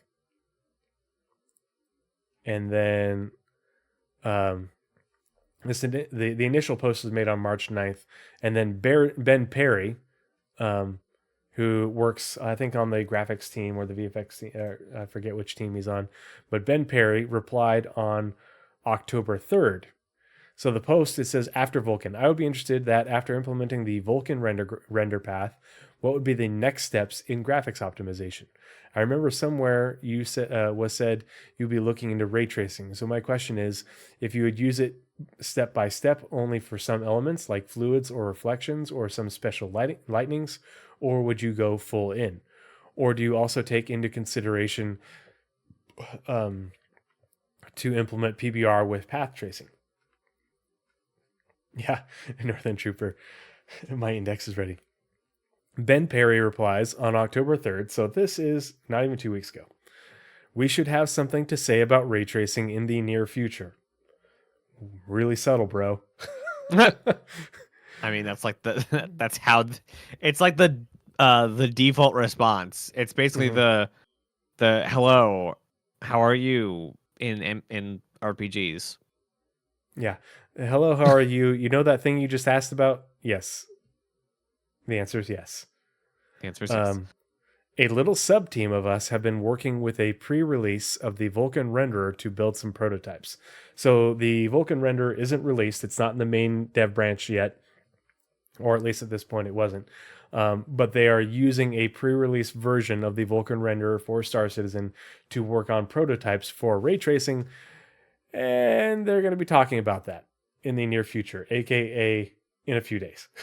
And there is no game on the market, and I'm not saying I expect this from Star Citizen because I do not. There is no game on the market that goes full in. Mm-hmm. Yep. And we know from other dev responses that they're not looking at full in right now. What they're looking at is global illumination. So don't get overhyped here. Yeah. Will we look at more portions of ray tracing as the game evolves, even past release? I fully expect it. But they are not going to Vulkan releases, and the work on stabilizing it and optimizing it is nearing completion. Then they're going to go even beyond that. But like the initial sort of goal, I think, is definitely near term global Illum. Yes. And even let's say CD Projekt Red, because they are one of the newer ones with it. They use it for reflections and self shadows and sun shadows. And even then, it's like 20 FPS, unless you use NVIDIA's super magical stuff. And what that magical stuff does is let you not send so many rays, blurs the edges, and then uses AI to fill in the gaps. And we are, I think, decades away from being able to do full ray tracing without that kind of technology. So even now, even with just global illumination, we're not getting 1920 by 1080 pixels or 4K pixels being ray traced. Only a fraction of them, like 10% of them, are being ray traced and then using software magic to assume the rest of the image. Now, the software magic's doing a great job, but still performance. It's taking a hint. Yeah. It's like, oh, I think I know what you want. Like they've gotten really good at the magic, but like the rest of the entire industry has gotten really good at faking the magic. So, and also, if you want to see what my madness has been, I have all of the monthly reports going back to October of last year for both Squadron and Star Citizen, and I've basically just been going through each panel and looking up keywords for different topics in each report, and then finding how many times things were mentioned. That was exactly my plan. The kid went to bed early last night, and so did my wife. So from about 7 p.m. until 11:30, that's what I was doing with the OneNote. But yeah, so these are the groupings, but I've just been control Fing things like crazy and then copying how many times things were mentioned. So that's some of the stuff I remembered from memory, and I was going back and looking through links that I have saved. But this is why you follow the dev tracker, because that's how you find out about this information that otherwise flies way under the radar for most people. The next thing in relation to that is the last month's monthly report. The R&D, so September 2023 for Star Citizen, the R&D on global illumination, and this is a shared thing between Star Citizen and Squadron. Pardon me. The R&D on global illumination was merged into the main branch to see it working across various PU locations.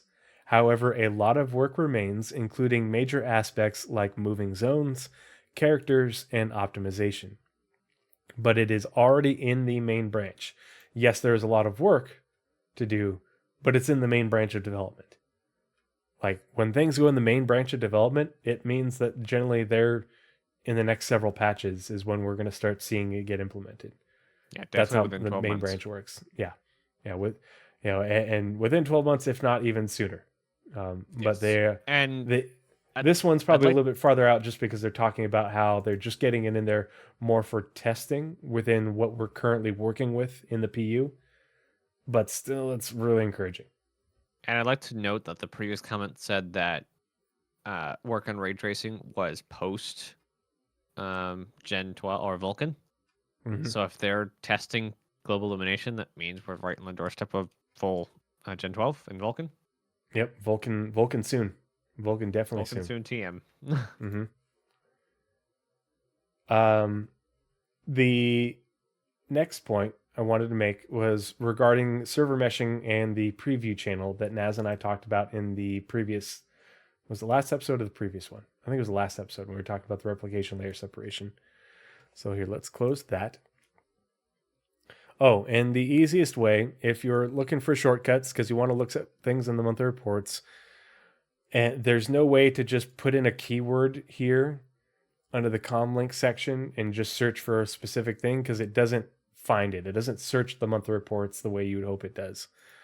And really, if you go to the main RSI page, you go to comlink, you select channel, you put transmission because that's the type of dispatch it is, and then series, monthly reports, and then you just click search and it'll just pull them all up. And then I just right click, open, control F, search for keyword. That's how I find things quickly if I'm able to remember certain keywords or things that were talked about. You can also middle click Yep, that too.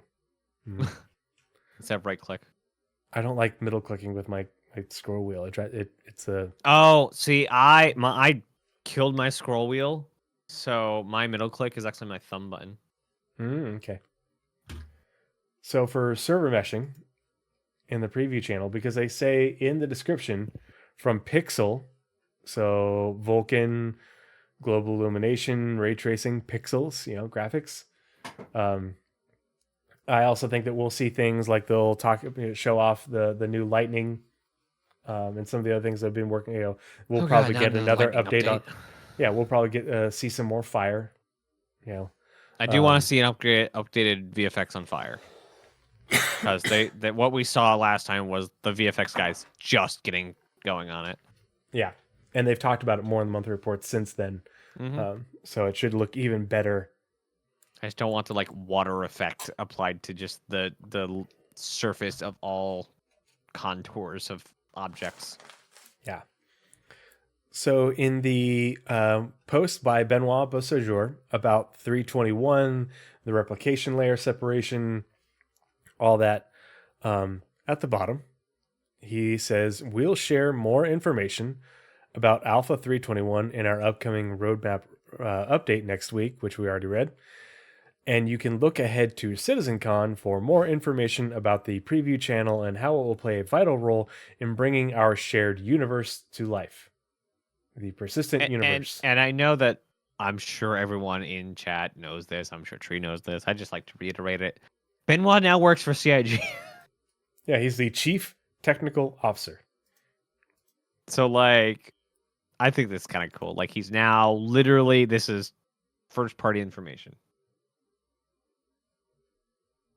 I wonder if he was labeled as staff before the merge.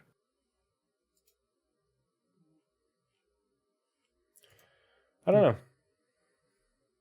I honestly didn't see him post before the merge, but anyway. Yeah, and I mean maybe they. Yeah, ooh, that's a good question. I hadn't thought about that. But after that, onto one of your like favoritist things to talk about. Oh yeah, Maelstrom. So, Which for some reason I hate the name. I've always hated the word Maelstrom. But they use it in everything. So for those who aren't in the know, a maelstrom is a powerful whirlpool in a sea or river. The first time I encountered the word was in Lego Universe. Mm-hmm. So the reason Maelstrom fits in here is because they talk about from pixel to persistent universe and everything in between. Join us as we showcase the power and depth of Star Engine. Star Engine, which Maelstrom is a physics simulation within the engine. And it's a major upgrade to the engine. And so let's look at why that's important. Actually, I'm not going to pull up the monthly report, but basically what I did is I found there's a few mentions over the last several months along with them talking about it way back in May. But the Maelstrom this is the first time that they've been talking about it as Maelstrom, but they've been talking about it as the physics simulation or physicalized damage, a number of different verbiages for quite a while now. The physics team has been very busy with it for a long time. But the September 2023, last monthly report, the engine team. On the physics side, the team is currently adding numerous improvements to the simulation, which will be revealed soon. Oh, what soon might they be talking about? Gee, I don't know. Improvements to the physics simulation. Oh, you mean like the Maelstrom physicalized damage system that you've been working on? And then below, in the next team, graphics, VFX, programming, and planet tech. Work also continued on several longer-term features, such as fire support for entities, a screen space occlusion effect for gas clouds to increase their lighting detail, and support for Maelstrom, the new physics destruction system. After saying that the physics team is going to be showing something off very soon.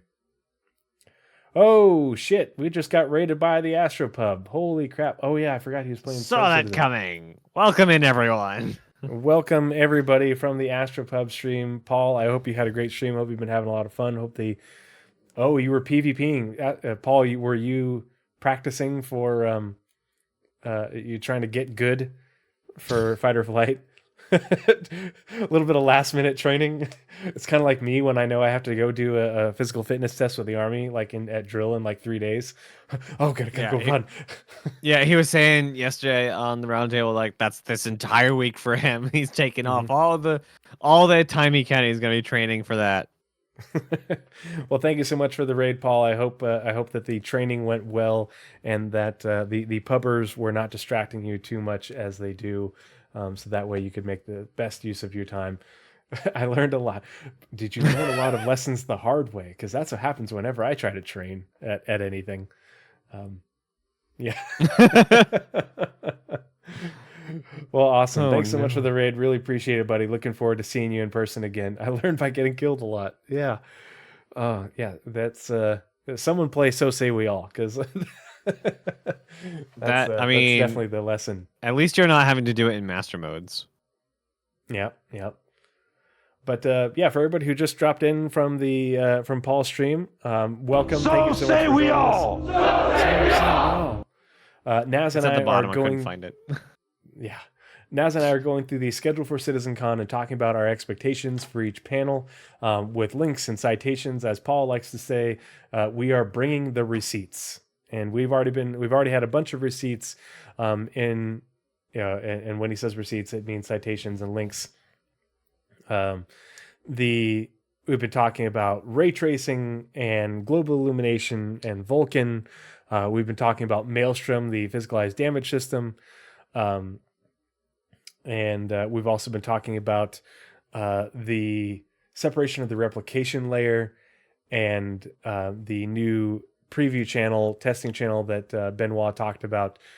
So that's what we think is going to be going on with the first panel, Shaping the Verse, the Future of Star Engine. We also did a little bit of theory crafting surrounding what this space might be at the venue, because it's to be announced. And NASA did some investigation to find out who the sponsors were for CitizenCon. CitizenCon. And it does lend a lot of credence to my theory that this is going to be a giant LAN, and we're maybe potentially playing a gameplay demo of Squadron 42, like a short linear mission a la the 10 minutes or so, like they did for Star Wars Outlaws. Spoiler free, but gives you a good idea of gameplay, or maybe something else. We don't know. Danger Hobo says, how is an Army PFT? Like 1 mile and 20 push-ups? No, look it up. The new Army combat fitness test is actually pretty challenging. I'm not a fan. I do well because I exercise and I stay in shape, but if you try to max it out, you will be wiped by the end. It does a good job. The Marine fitness test was very standard, like max push-ups, max sit-ups, max pull-ups, each for 2 minutes, and then a 3 mile run. But that was hard to do because a perfect score on the 3 mile run was 18 minutes. So you had to run 6 minute miles, 3 in a row, which is really difficult. But yeah, anyway, so that's what we are doing this evening on the Pathfinders podcast. So thank you so much for joining us.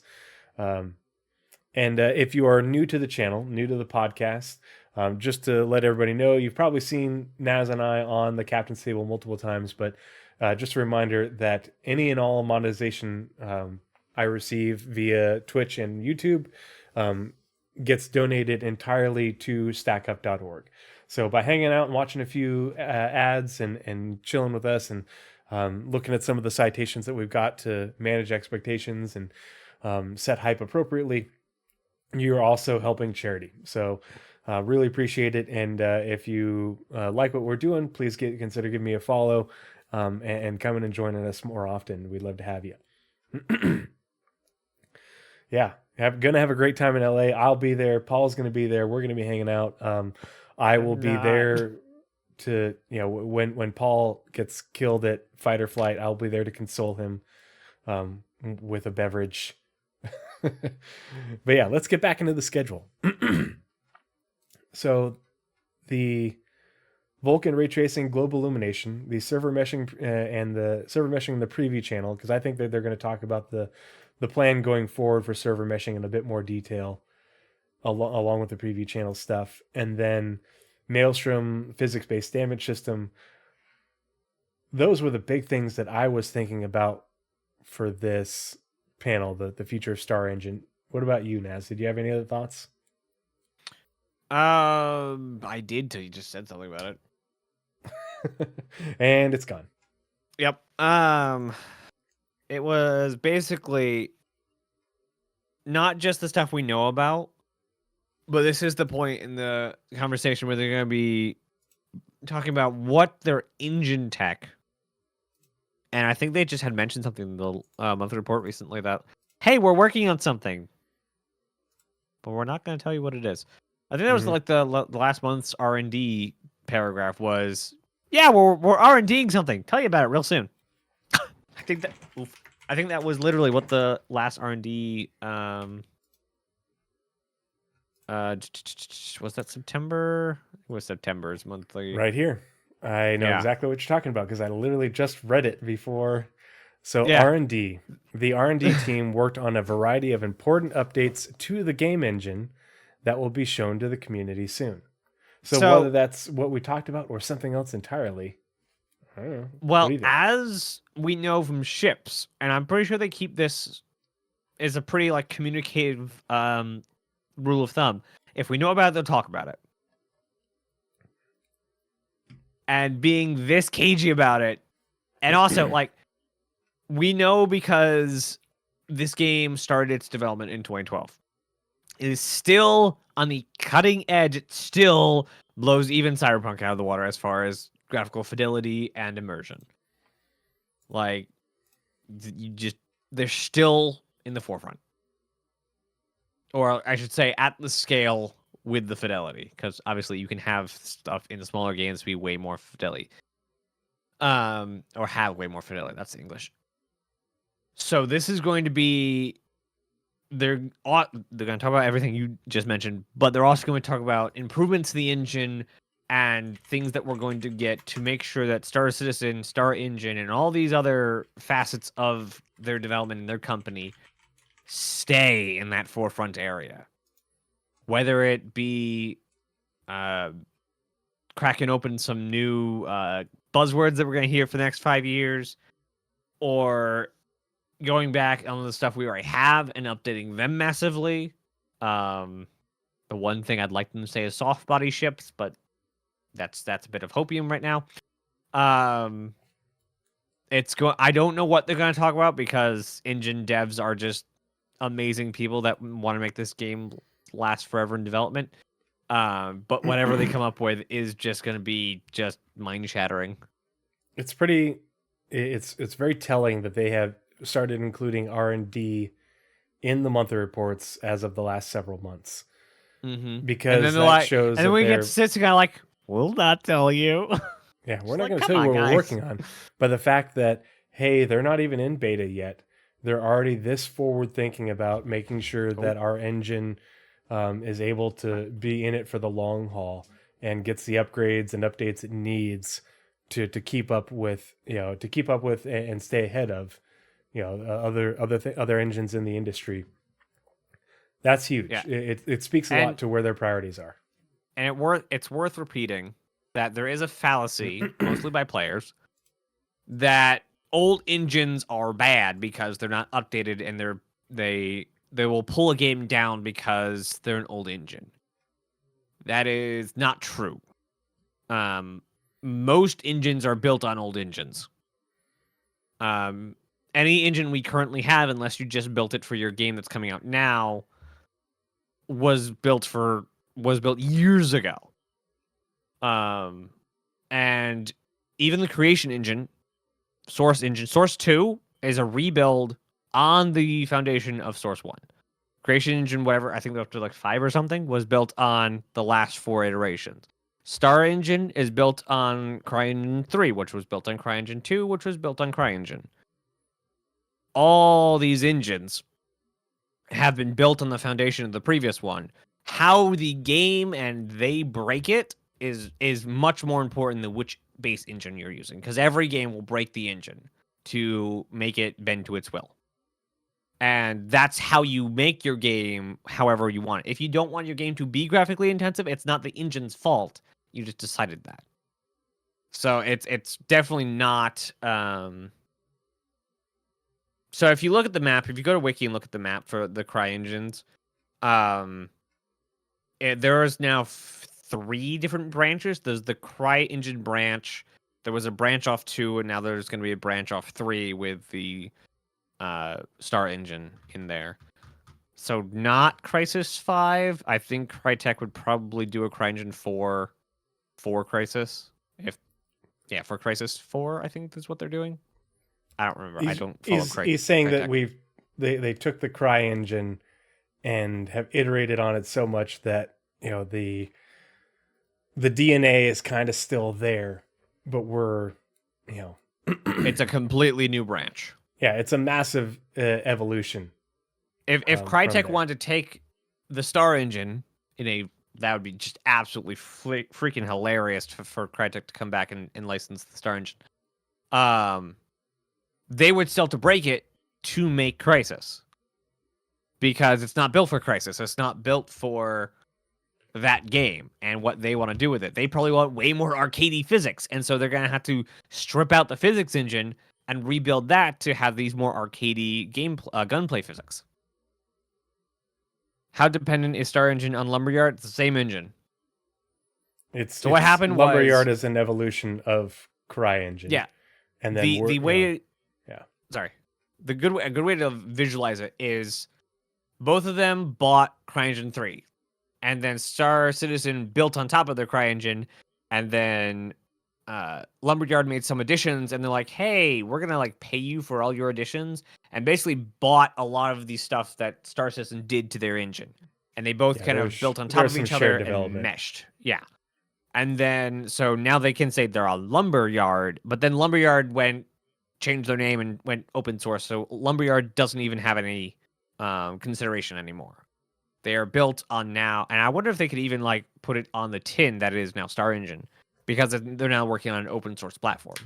Yeah, and Star Engine to Lumberyard would be like saying that now they are, I guess you would say they're still cousins, whereas Star Engine to CryEngine would be like second cousin twice removed, or CryEngine is like Grandfather, your grandfather or your grandfather's brother. In that terms, they're there more closely related, but they're going in different familial paths now. Yeah, and even just with graphics, they said they ripped out the entire renderer, so everything shown on screen when Gen 12 has been announced as fully integrated, every pixel on screen is there not because of Crytek tech, but because of CIG integration. Mm-hmm. And that's the renderer is a massive part of an engine. Basically, you have three things: you have objects, renderer, and physics.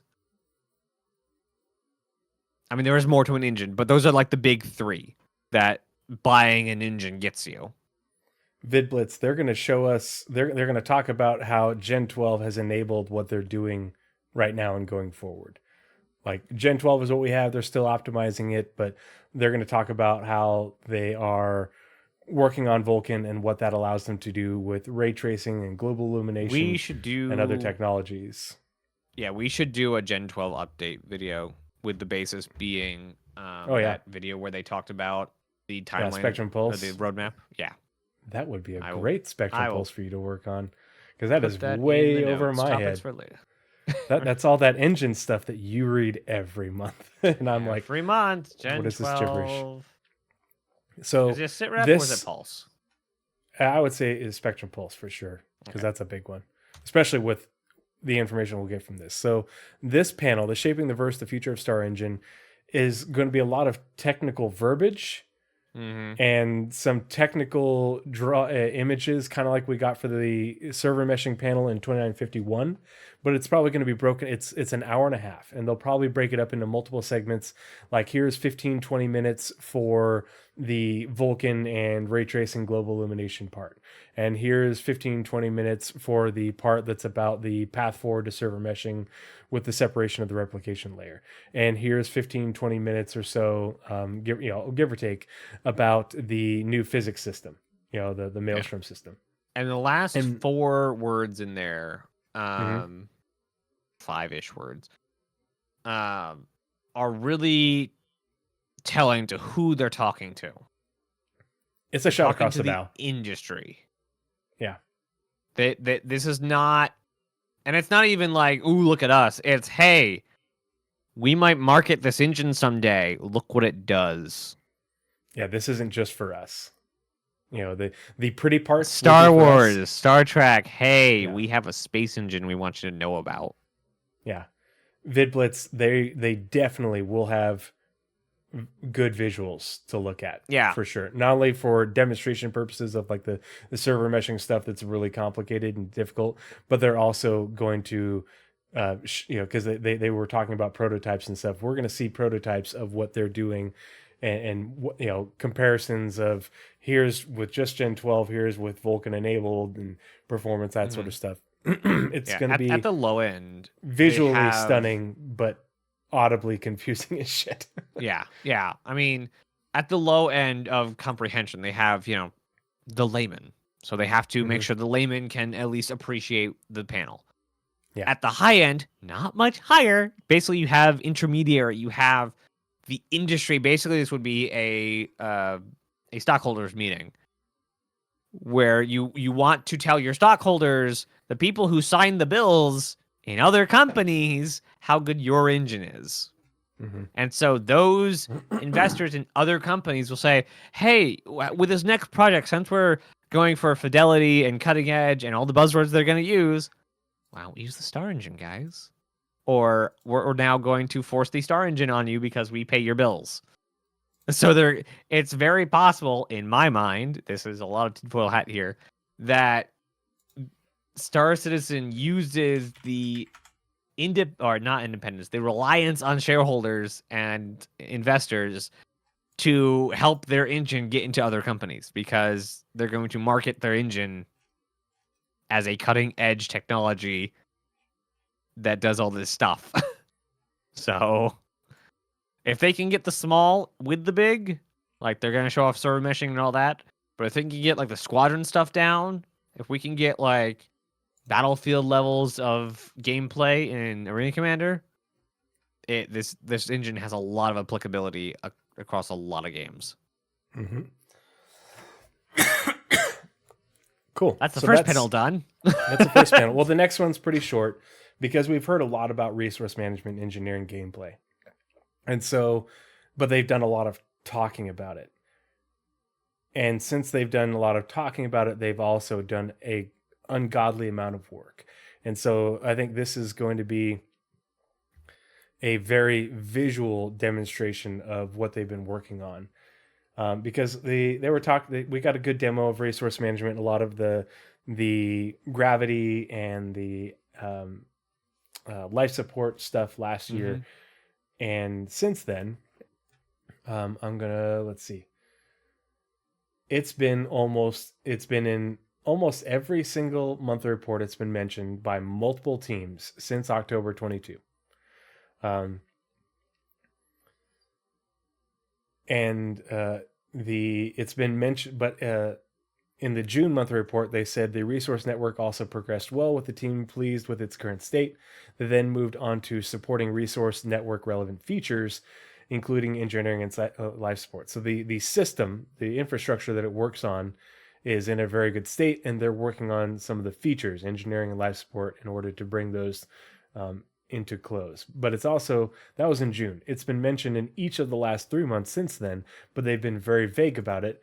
And the reason they're being vague about it is because they're going to talk about it so much here at CitizenCon, and they're going to show us, probably a in-engine gameplay demo that's more polished and closer to release than what we saw last year. I wouldn't be shocked if it was the freelancer. Yeah, could be. But yeah, it'll be really interesting to see what they end up showing. It's this last sentence. It's very important though, because I think that they're going to do in terms of tying it all together, because everybody thinks of resource management as ships and engineering gameplay on ships. And Nazeris and I have been screaming this from the top of the mountain, like that guy at CitizenCon 2016. CitizenCon, from that demo. It was affects all life in the verse as we know it. Everything will be using resources. Your cities, your space stations, your asteroid facilities, your underground facilities, your outposts. Everything will have the resource management system running underneath it, and including vehicles. And that's something a lot of people skip. Ground vehicles. I forget when they said it. It was in a recent but vehicles. Vehicles are going to start using a limited resource that you're going to have to fill up, whether that be gas or batteries. Mm-hmm. And they will need to be charged. If you're running an STV, you will need to plug it in. Yeah. I don't know how the heck we're going to plug in the Steves, but it's going to be a thing. And I can't wait.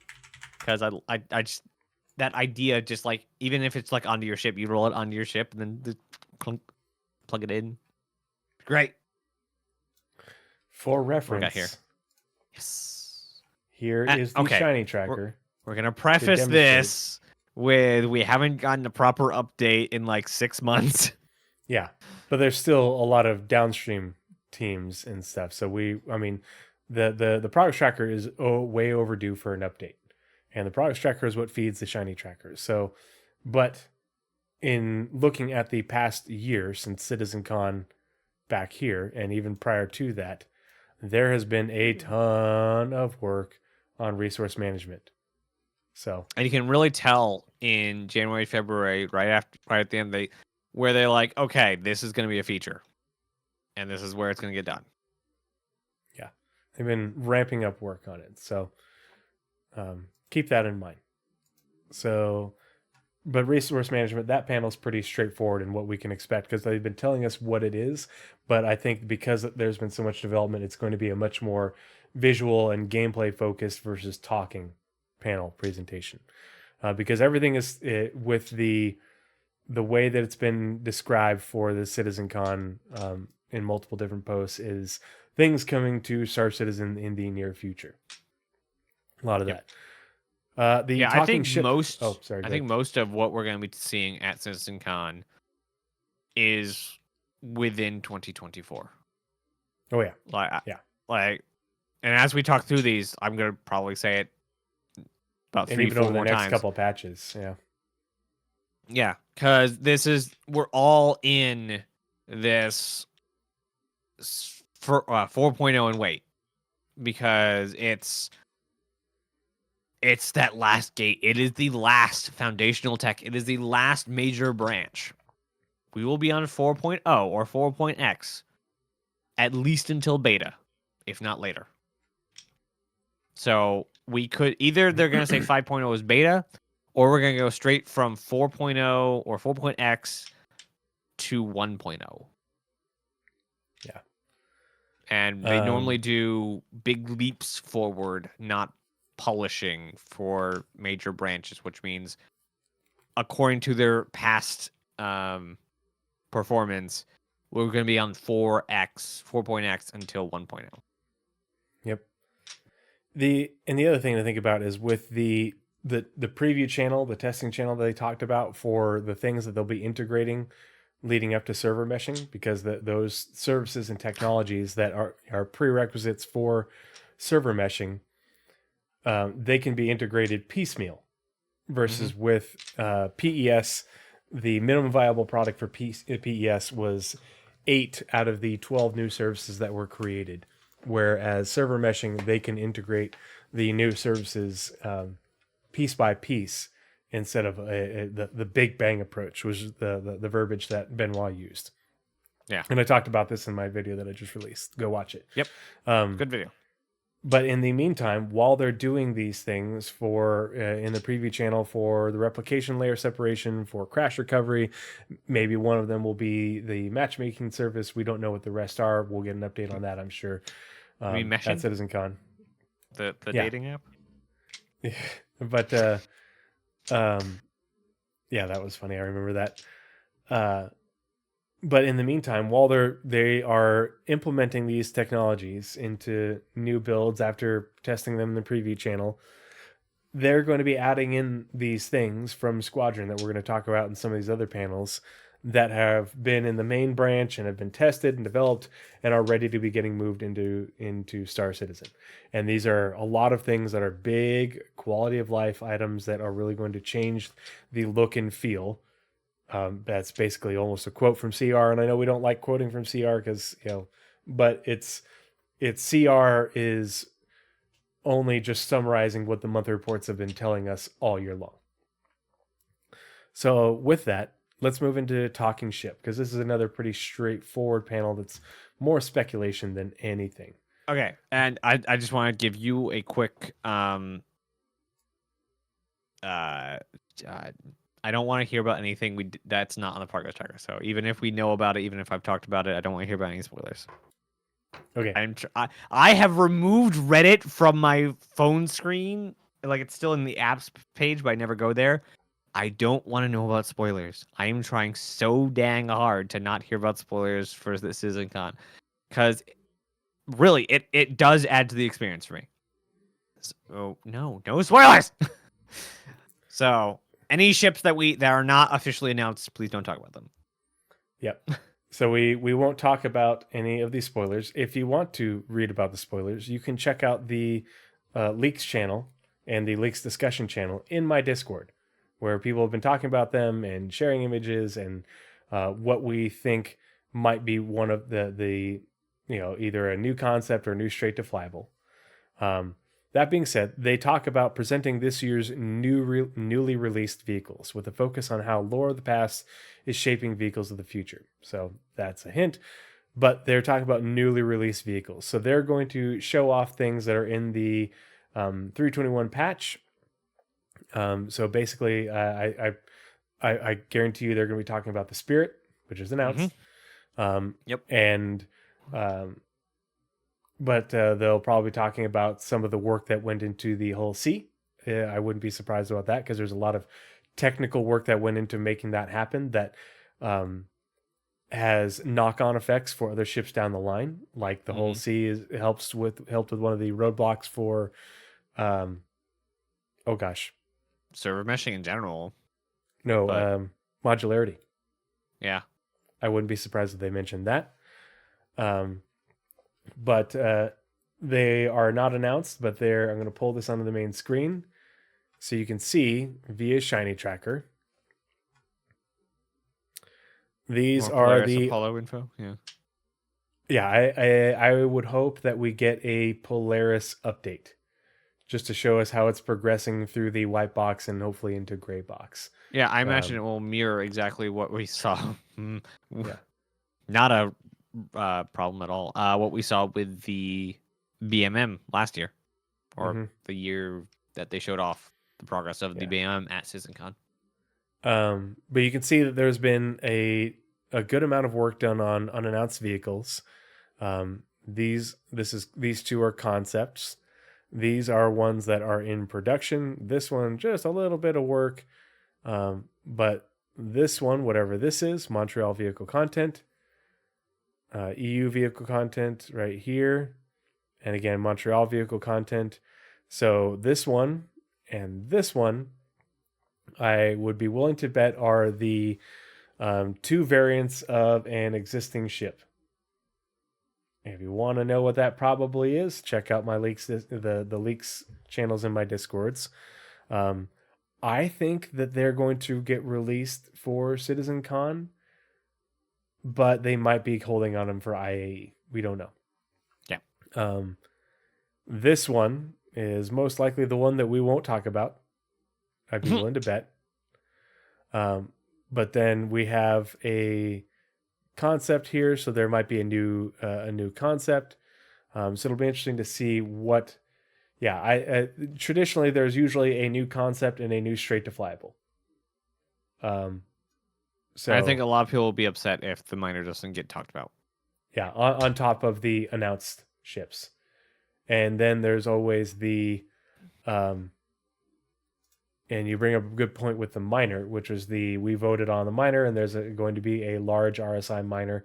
Haven't heard anything about it since, but that was the vote last year. They always vote on, what do they call those? The silhouettes, right?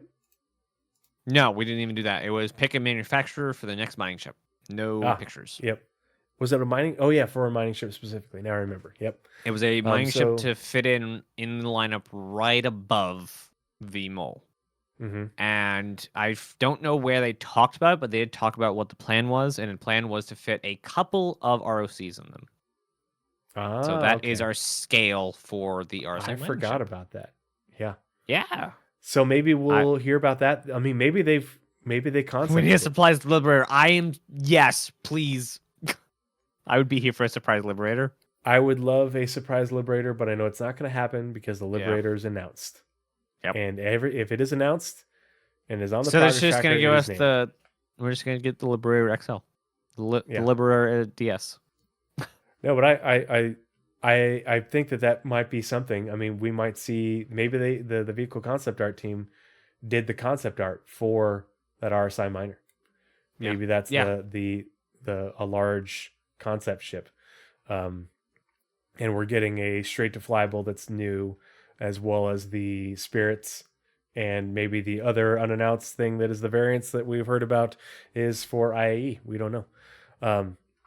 The really interesting part that I'm excited about, and I know Naz is as well, because we've talked about it. We did an entire long ass Spectrum Pulse on it back in the early part of the year, was the vehicle pipeline. And this is great because Jared literally said when they were talking about it with John Crew and et al., that would be something that they should do an ISC on, is the updates to the vehicle pipeline, and Well, they how it said, all no, works right now. it's too much stuff. We're going to put it in CitizenCon. Yeah. And so this is a whole hour-long panel. So they'll talk about the ships that they're working on. We'll get they'll show us the new things that are unannounced as well as the ones that are announced. They can't And then they'll surprise us talk- with announced ships. They've stated many times that if it's announced, if they had done a concept sale for it, Mhm. then on the progress tracker it will be named as such. It will not be a unannounced. So that is if the per Odyssey the was Jake. being worked on, if it Yeah. was being worked on, we would see the work being done on it. Yeah. It would not. And be the Odyssey is on the progress tracker. It just hasn't had any work. it was since just a first concept phase. concepted. Yeah. But it'll be great to hear and about the- the pipeline because they did hint about how much more efficient and accurate it is for them. So And the Odyssey is not a carrot killer; it's a Polaris alternative. I Because love they the both- Odyssey. So It's my both first the missed Odyssey, both the Odyssey and the Polaris have a full size hangar. One's a missile boat with size 9 missiles that most of the people, or at least a lot of people that I talk to that want the Polaris, are there Size for the 10. RSI aesthetic and having the hangar. And so if you're just going to get the people who want the hangar without the military portion of the Polaris on the Odyssey. I still want a industrial Polaris. Just take out the missiles, use it for cargo space or whatnot. Because I like the RSI aesthetic. But yeah, the Odyssey is not a carrot killer. The carrot's actually a bit smaller, and the hangar is not great. But they are it's size definitely 10 torpedoes. Yeah, you're right. Socially confused. Oh, they are size 10? I keep forgetting that. Yeah. I'm sorry. Size 9 is the Tally. Size 10 is the Polaris. Size Oh. 12 is what's on the Javelin. Oh, okay. Okay. Mhm. Yeah, the So carrot size has 12 some are the other things. torpedoes that you can fit people in comfortably. Whereas if you're Blizzrad, you use size 9s because you don't want them to be comfortable. So size 9 for enemy, size 10 for yourself. Yeah, size 10 or 12, yeah. Size 12 gives you a pillow space. Yeah. And a mount for your Moby Glass to watch movies and Yep. yeah. Yep. So yeah, How Blizzard travels across the verse. everybody looks forward to the talking ship panel. It's a good flashy panel. It's flashy. It shows off ships. Everybody loves ships. I'm looking forward to hearing about the pipeline because we're going to hear about the pipeline, and then Naz and I can do a sit rep for our Spectrum Pulse that we did earlier in the year about the pipeline. And I'm going to come out and say it. I'm going to be super obnoxious about it. I think that the pipeline, this part about the pipeline, is going to confirm what Naz and I said in our Spectrum Pulse. I think we're going to be able to come back and be like, we said this. And people are like, oh, you were right. Yes, we were. I still want us to be right about Polaris at Invictus Launch ILM. Week. Yep. ILW. I think that's the goal. I want it. Yeah, it's a good time too. Like I think it's I think everything lines up really nice for that to happen. Yeah. So the last panel for day 1, navigating the universe, and this is the one I went full ham on because this is the one that I'm realistically most excited about, and I don't think people are paying as much attention to this as they should be because it's all Squadron stuff that has been heavily in development that they have not shown us, but have been talking about, just crazy amounts of work done by the different vehicle and gameplay feature teams for Squadron, as well as the UI teams that are on the Squadron. So I'm gonna bring my thing back over here, and then we'll read the description. Actually, we'll read the description first. So, navigating the universe. Travel with us to the forefront of navigation with a look at the evolution of UI features that help players view, engage, and interact with their surroundings, offering exciting new perspectives on the Star Citizen universe. Okay. Opium shot. Night vision. Oh, that could be a thing. There's been no mention of it, but it could be a thing. That help players view Star Citizen. Yeah, view their surroundings. Yeah, it could be a thing. They just haven't mentioned it, but I'll believe it when I see it. That's exactly what they put in one of report. these. Yeah, but I'm gonna drag this over so that way you guys can appreciate how flippin' ham I went about this panel in particular. And so I know it's too small to read. Actually, here we can zoom in. Zoom out and just show the entire panel what you got. So, navigating the universe. Maps. We have the star map. Here's the mention of the star map in basically most of the monthly reports since last year. And it was about at this point, early in spring, is when it was basically feature complete and they mostly were talking about polishing. I'm not going to bring up individual links, but again, if you're watching this right now and you want to look at these references yourself, when this gets posted on YouTube, this whole thing will be in the show notes in the description below while you're watching the video, and you can click on the link. It'll be a Google Doc, and you can click on these links and go directly to these reports, and then just Control F and put star map, and it'll show you what we're talking about. And I apologize for the not dark mode.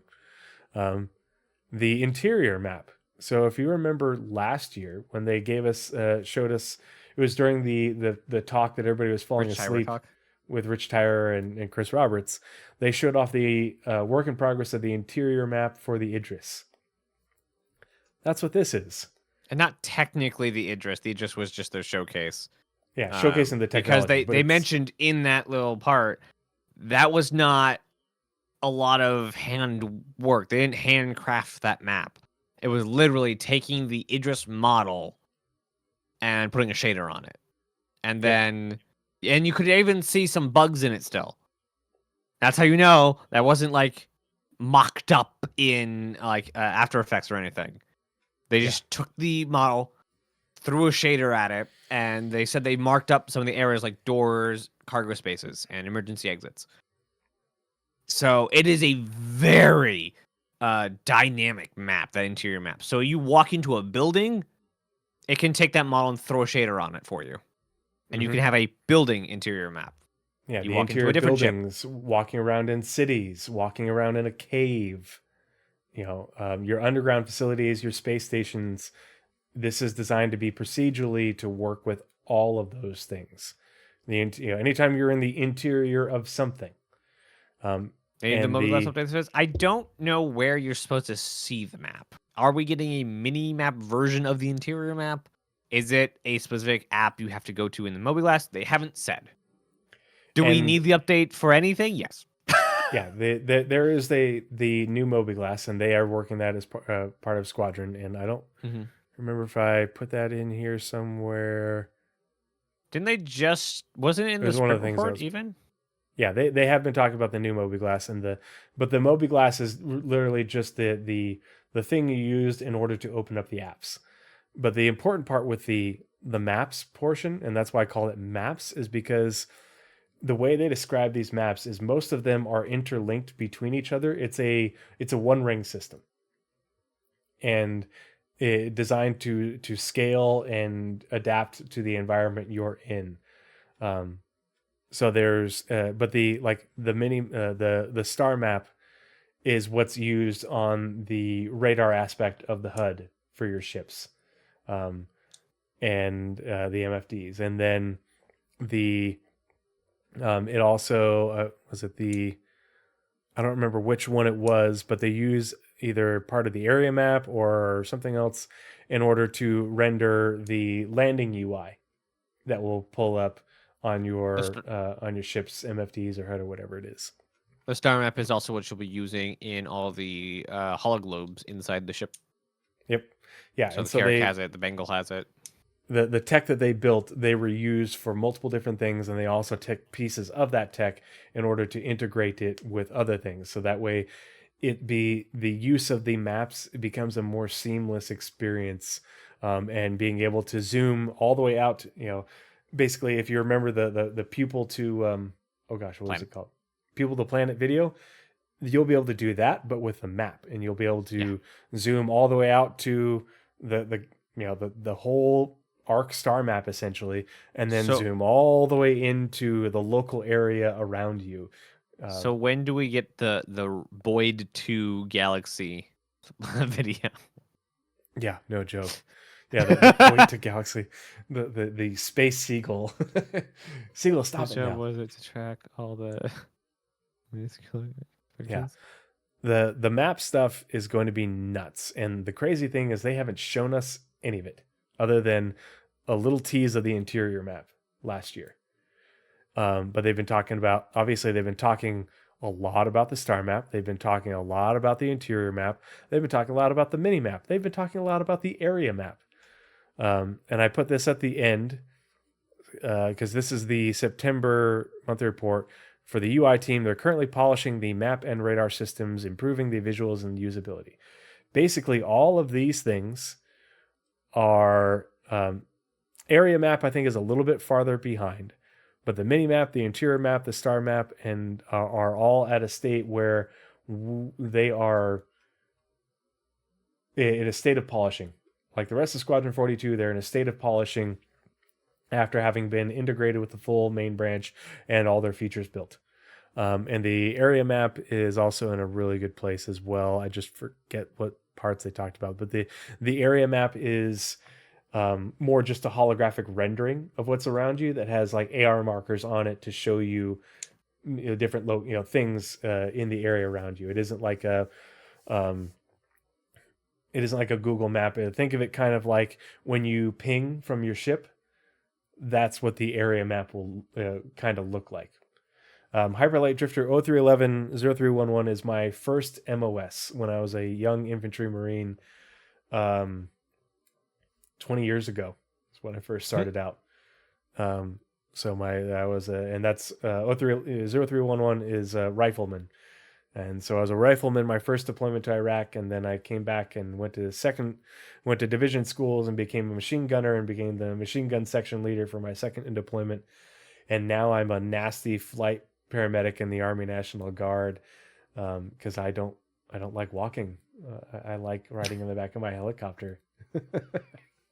I like riding in the back of my old school Valkyrie. But yeah, that's what that means. The disgusting 20 whatever century we're in, 20th century. Yeah. Yeah. Yep. But yeah, I played too many space games to remember what century we're in. That's how bad it is. Mm-hmm. And if you go back and you look at these mentions, and this is how crazy I was last night. It was going through and control Fing to looking at the mentions for each one of these and reading the descriptions. They talk about how these things are not only integrated with each other, and it's not all of them are all integrated, but there's a lot of pieces that are shared. There's a lot of linking going on, but they're also integrated with the HUD and MFD, and so it's a very seamless one ring system. Yeah, the entire UI 69. Yeah. Is not only getting basically a rework, and it has been reworked from what we have in Star Citizen, but the parts that they didn't rework, they harmonized. They updated to harmonize. That's a really good word for it. Yeah. And that's the benefit of being behind closed doors. Is it's not okay, get whatever you can get done in the next 6 months because you're gonna have to push it. And once you push it in the 6 months, you have to restart. And every 6 months, it's very probable you won't have the same devs. So when they say you are now over maps and UI, they say, okay, we will do everything maps and UI. How much time do we have? Yes. And they work on all the maps and UI until they say, that team says it's done. And that's how we get the unified system. Yeah. And really, the HUD and MFD stuff should be down in the taking flight panel, I think. UI is one of those weird ones that touches everything, and everything touches it. Yeah. So in all of these panels, The UI We're gonna teams were hear working something on about UI. this, but a lot of these mentions were for elements of the HUD and the MFD that are integrated with like the star map. And so that's why I left these in there. But really, the lot of the work on the HUDs and the MFDs is in relation to the taking flight panel. So we'll talk more about that in the bottom. But again, you see how much work has been going on, and each one of these things usually has multiple mentions from multiple teams, between the vehicle gameplay feature team, the gameplay feature team, the UI feature team, the UI tech team. They have been going nuts. And so this is the stuff that's going to change the way we play Star Citizen next year. Mark my words, because each one of these things, the way they talk about it, it is in the dev branch, it is polishing. They are done with the features. They're just iterating on a few things here and there. These are the things that they're talking about when, hey, we're going to be bringing it over from Squadron. This is the stuff we're going to see soon, because this is the stuff that isn't dependent on server meshing. I know people have said, well, it could take information. No. The relationship between the way these things work and the server, which the way you run Squadron 42 is essentially a local version of a server-client relationship. The way that the server simulation communicates this information to you, the client, is no different than in the PU. The amount of integration work should be fairly minimal in order to make these things work. So yeah, navigating the verse, that's the panel I am most excited about. 100%. Nope, wrong one. Sure. Wrong Oh, that's the last of day one. And that's it for the day one thing. And I think that's why this is at the end, because even though these bars look like they're the same length, I'm hoping that this one goes long. And that's when all you plebs get to go to sleep. Yeah. So let's and then venue closes down here, and we have this giant 2-hour long gap. Jake says it's nothing, says it's for socializing. I don't know if I believe you, Jake. But we'll see. And the fun part is the bar citizen is the main bar citizen, or I guess it's the only one. It's not like an official bar citizen, but it's super big and organized. Right there is both Friday and Saturday night. So I'll be going to bar citizen on Friday night, and then yes, Ebon and Shadow. It is definitely, this is very nebulous. Look how nebulous that is. There's so much nebula. Look at the background. Here. Yeah, it is literally nebulous. And I'm all out of beer. Dang. My dog's licking himself over in the corner, and I can hear it through my sound deadening headphones. Donner, chill, bro. Isn't it so nice to have dogs? Yep. So yeah, very much looking forward to the Bar Citizen event after day one, just to talk about all that stuff and just look at how blown my mind is. No, look at how blown my mind is. Yeah, and like that's I think is one of the things we actually came up with on the podcast yesterday. Like, there's a Bar Citizen event at the end of day one. Like, that's plenty of socializing time, guys. Mm-hmm. It's gonna be great. Yeah. Like, it's plenty of socializing. So why do we got that big old empty gap at the end? Yeah. And then starting day two, we also have a 2-hour gap. 2 hours. Yep. But that's the time to socialize. Taken up by opening doors. So I'm very, very confused on why there's a unmarked gap. Yeah. I am glad that the doors don't open until 9 o'clock. I'm going to probably get in line before then, but I'm looking forward to sleeping in. I have a child. I don't get to sleep in. It's going to be great. I've got a really nice hotel room. I don't know if I'm gonna. I don't know. I don't know what they're gonna do. I don't know what I'm gonna do next year because like this whole 48-hour thing is gonna kill me.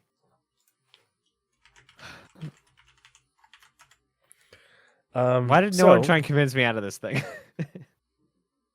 No, I literally said you are crazy. What are you thinking? Donner, that was confirmation. That's not trying to convince someone out of it. Don't look at me like that. If you're gonna go lick yourself, go downstairs. I don't think I mentioned it as of late. So, for those who don't know, I'll be starting my stream at noon on Saturday EST, and I will be running it constantly till noon on Monday EST. I will be taking sleeps, 2 4-hour sessions. I have 2 other guests with me, Ender S. Walker and Red J. Both of them are going to have to end their sessions at midnight on Sunday, so they won't be there for the last 12 hours. So, yeah, me and a guy from our org, Mick, he also runs Knights of the Dice Table, I think it is. And he is our salvage lead in our org. So, yeah, he'll be helping finish up the 12 hours. And Tree's going to hopefully call in eventually sometime and show us around the floor. Yep. That's the plan. We'll be reporting to you live. Yes. It's going to be super cool. Gonna need a lot more of these. Yeah, 07's in the chat. Let's see. So, character advancement, first panel. And this one, whoops. Sorry, wrong thing. Actually, how do I... hold on, I'm going to drag this back over. There we go. Okay. So, we explore the outlaw styles found on the far frontier, the new technologies enabling our next generation of character customization, and the much anticipated arrival of diverse coiffure. Coiffure is hair. So this is the people have been wanting better hair and more hairstyles. We're getting it. I hope they do beards for people. As much as people want beards so they can wear their beards around, I want it so I can look different being clean shaven. Mm-hmm. And I normally wear a beard. I normally wear a beard. I normally wear a beard, but I had drill this last weekend, so I had to shave. That's why I'm clean shaven, and I am upset that I'm going to CitizenCon without a beard and not enough time to grow it back. But whatever. So this one was pretty straightforward. They have been talking a lot about the headhunters and the dusters, and I think they mentioned another faction earlier in the year, or was it last year? But those are the ones they've been talking about a lot, like every month a report for the past several months at least. So we're definitely going to see the Fire rats. I don't know if they mentioned the fire rats or not. I just remember the dusters. That's the most recent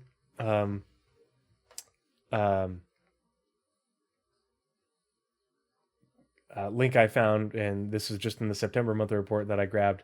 The character art team in September, the character art team finished the headhunter outfit and progressed with the dusters outfit. Alongside this, the character concept art team explored ideas for fauna and medical backpacks and prepared handoff sheets for a racing suit. Cool. So yeah, we're going to see headhunters and we're going to see the dusters, and I don't remember if there's going to be anything else. I think that they have talked about like other styles that aren't like the factions, but just sort of the general like people living in pyro styles. I wonder when we're gonna stop hearing about the frontier stuff, because I know there's a lot of frontier systems, but like when we're gonna start hearing a lot like consecutively about high tier systems like Sol, Terra, Green, soon TM. Yeah. They also quite literally say character customization right here. Yep. And character customization and hair. Another big focus of Squadron 42 that's been in, let's see, October, January, April, May, and June monthly reports. The new character customizer was mentioned in each of those monthly reports. And as of June 2023, features gameplay feature team. Additional work was done on the character customizer 2, exposing it to the new hair rendering tech that allows players to change their hair's base color and highlights. They have also talked about new tech that allows them to do change your skin pigment more, do tattoos and makeup, all that sort of stuff. So we're gonna have there's lot gonna be a more lot options. of angry. It's gonna be a lot of angry not Star Citizen. Well, there might be a couple of angry Star Citizen people because of how customizable your character was in Starfield, Mm-hmm. and Yeah, it's and I gonna think be that that's or more oh yeah. in Star Yeah. Citizen.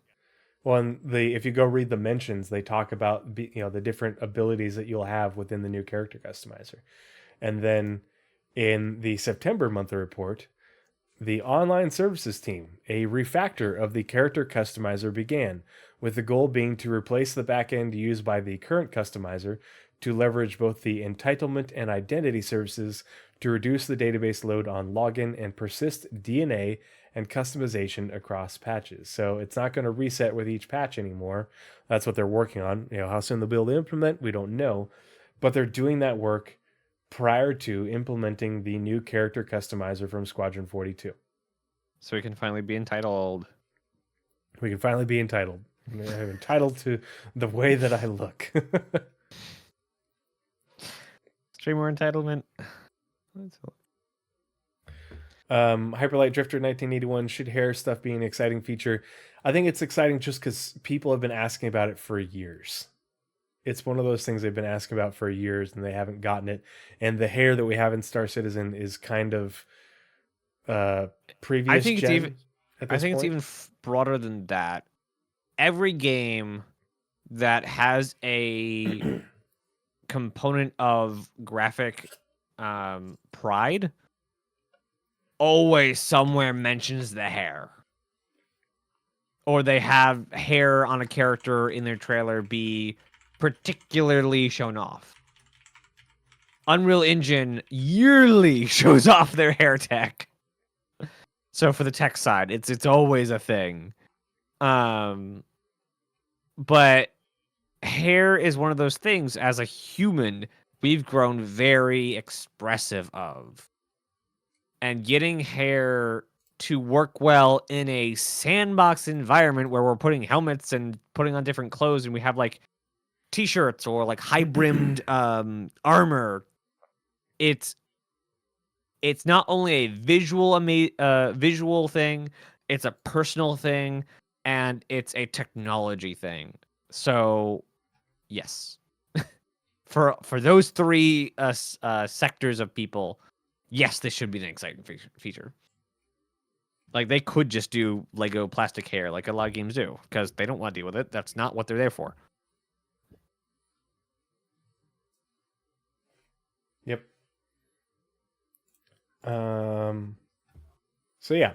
And who knows what else they'll be showing us, but I think a lot of this is going to be on the character customizer, which again, Squadron. Squadron coming over to the PU. The Navigating Universe Squadron coming over from the PU. Parts of the Shaping the Verse stuff, worked on for both. Life in the first person. So, let's center that a little bit. Get an up-close and personal look, pardon me, at major improvements to first-person gameplay, diversified combat AI behavior, overhauled weapon handling, and how we're shaping a more immersive, dynamic universe through seamless and tactile interactions. This is just entire hour with them talking about the lunch line. What is it called? The chow line. Interacting with the chow line. Yep. So that's exactly what all the IGNs of the world want to see. Just an hour of them talking about the chow line again.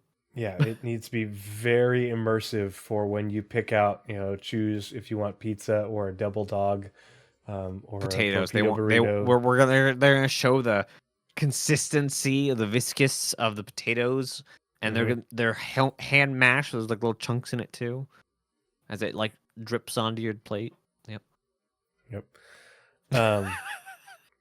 But the major improvements to first-person gameplay, diversified combat behavior. So they showed off some of the combat AI again during the CR and Richard Tyrer talk last year, and the some of the movement things and the tactics that they use, and they have continued to work on that and iterate that on the squadron side a lot, basically to the point where the new FPS combat AI is in the main branch. It is done. It's one of those things that it is polishing, but it has received so many mentions that I didn't even bother copying and pasting them all, because it's basically every monthly report. This is a very broad panel, because not only is it combat, AI combat, first person gameplay, so the new looting system should be talked about.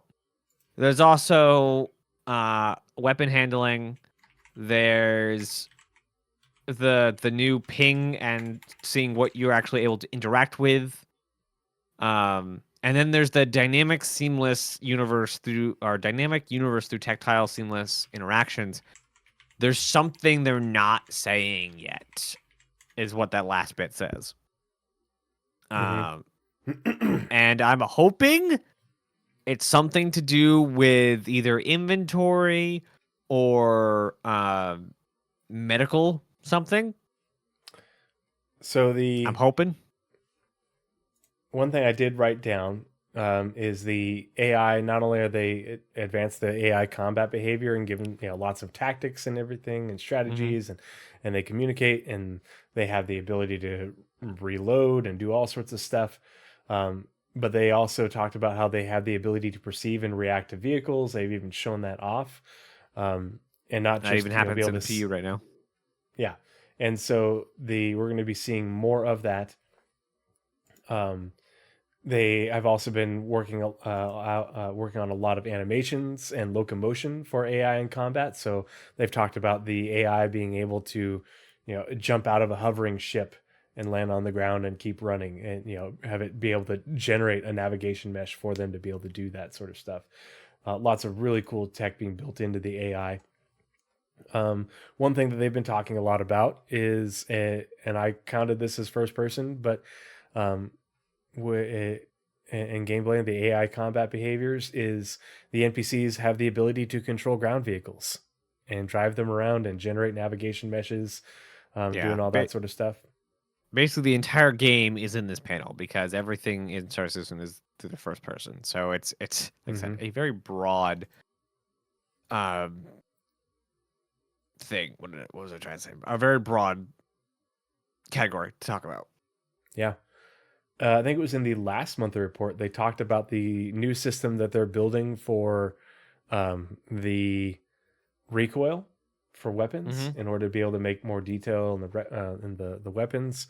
They talked about updating the animations for weapon handling and making them more unique to the weapon.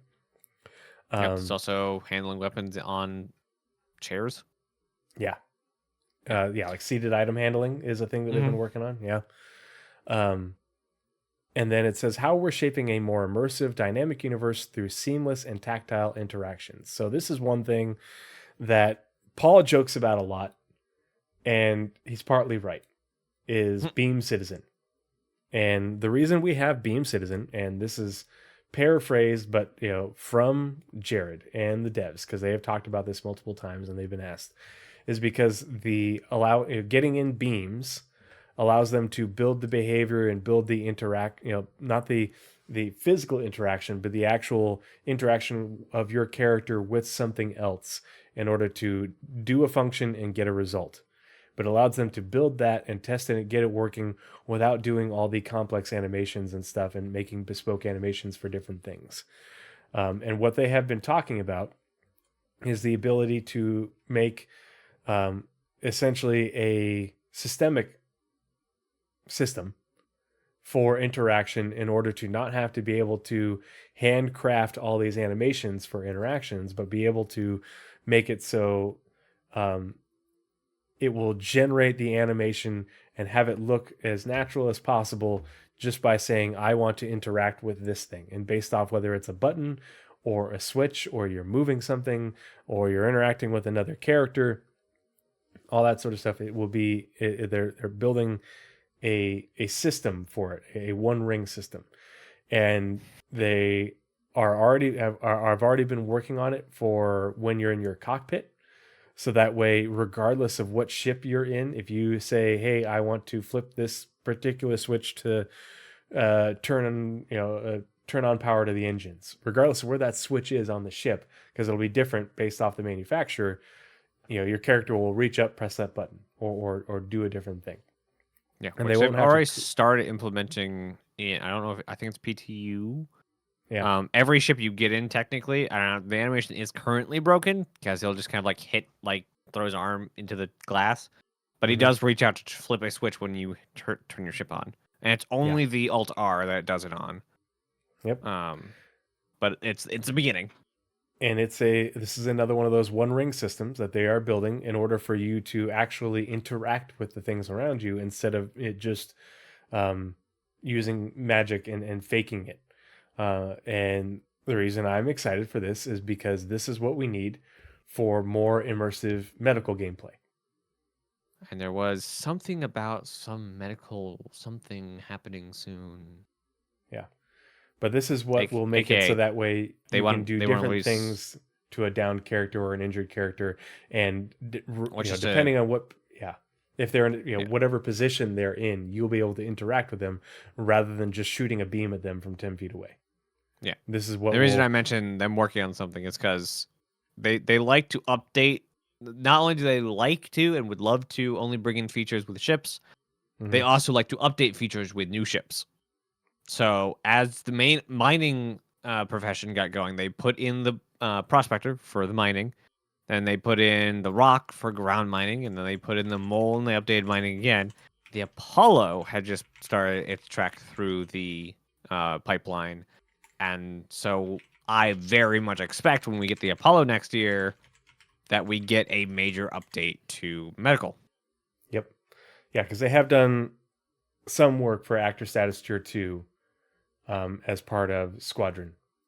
And I imagine and tier 3. We'll hear more about that work either in the first person panel or in the near future.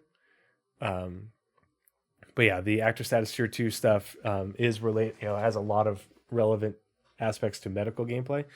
They have also the Apollo needs modularity for its med beds, and congratulations. They said that they have finished, or they have effectively tackled the last hurdle for the modularity problem with the work on the hull C. And they did work for controlling drones as part of Squadron 42 earlier this year.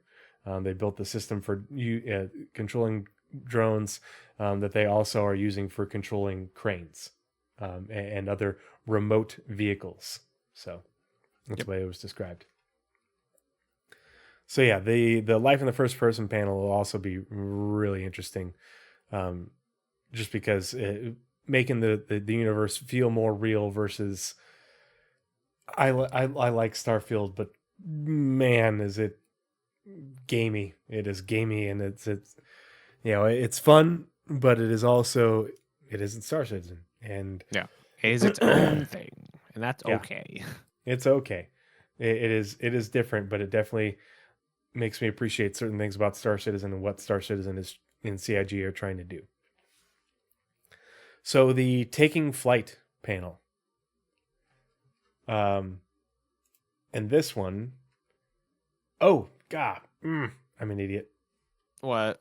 I wasn't paying attention to my notes. So the life in the first person, talking about combat AI behavior. The other thing that they've been talking about, and I think that they're going to show off, because they didn't show it off last year, and really, the first mention I saw of it was the November-December monthly report, but it was November, December, January, February, March, May, June, July. Buddy AI. Oh yeah. There has been so much work on Buddy AI, and I'm not going to every pull time it up someone right says now. Buddy AI, all I hear is Mark Hamill AI. Yeah. The Buddy AI utilize follow behaviors, and the follow behaviors is one of the things that was needed for the rescue and personal transport missions that are on the progress tracker that got some work, and then they did the work and they're like, yeah, we're gonna need to wait for other stuff. And one of those key things AKA was the thing buddy that AI. needs, yeah. AKA also the thing that the E1 is supposed to, or is going to need. Yeah. So follow behaviors for using the E1, the Genesis, doing a personal transport mission in your Cutlass if you like dirty taxis. Or your 890s. Yeah. But also for rescue missions, and that's where I think part of this work on the Apollo is coming from. Is, hey, we're, with the work on the buddy AI, we'll finally be able to have rescue missions and be able to heal people and have them come back to your ship and walk off to go to the hospital and such. How do I get my buddy to drink blue milk? I don't know. And we don't know what color milk or what the eggs are like that come out of the Kazi grazers. So I don't know. And then, the player interactions experience for Life in the First Person, there's been a ton of work on player interaction experience tier 0 through tier 2, which is hints and interactions, which we saw some of last year at CitizenCon. So we'll definitely see more of that. Lockers and inventory, which is how we would be going around with the seamless and tactile interactions and opening up your lockers to get at inventory and store your inventory and such. And then the visor, HUD, and helmet to make it more immersive and have the seamless and tactile interactions. The updated visor, HUD, and your helmet is going to really change the way we play Star Citizen next year, I think. Yep. The taking flight panel. So we launch into the next iteration of Star Citizen's flight experience and explore impending improvements, for every aspect of space and atmospheric traversal, combat, and interaction. This is basically an entire panel on master modes. Master modes, yeah. They're going to continue to show us, hey, this is what we've been working on for master modes. We know you just got your first tease of it. This is where we are now after first showing it off last year. It's also control surfaces. Mm-hmm. Because not only is the control surface system in-game in Squadron 42 and in the main dev branch, but as of July, the July monthly report, the AI are using control surface flight. So if the AI can use it, we can use it. And that's what's signifying how ready that aspect of flight, atmospheric, is for prime time.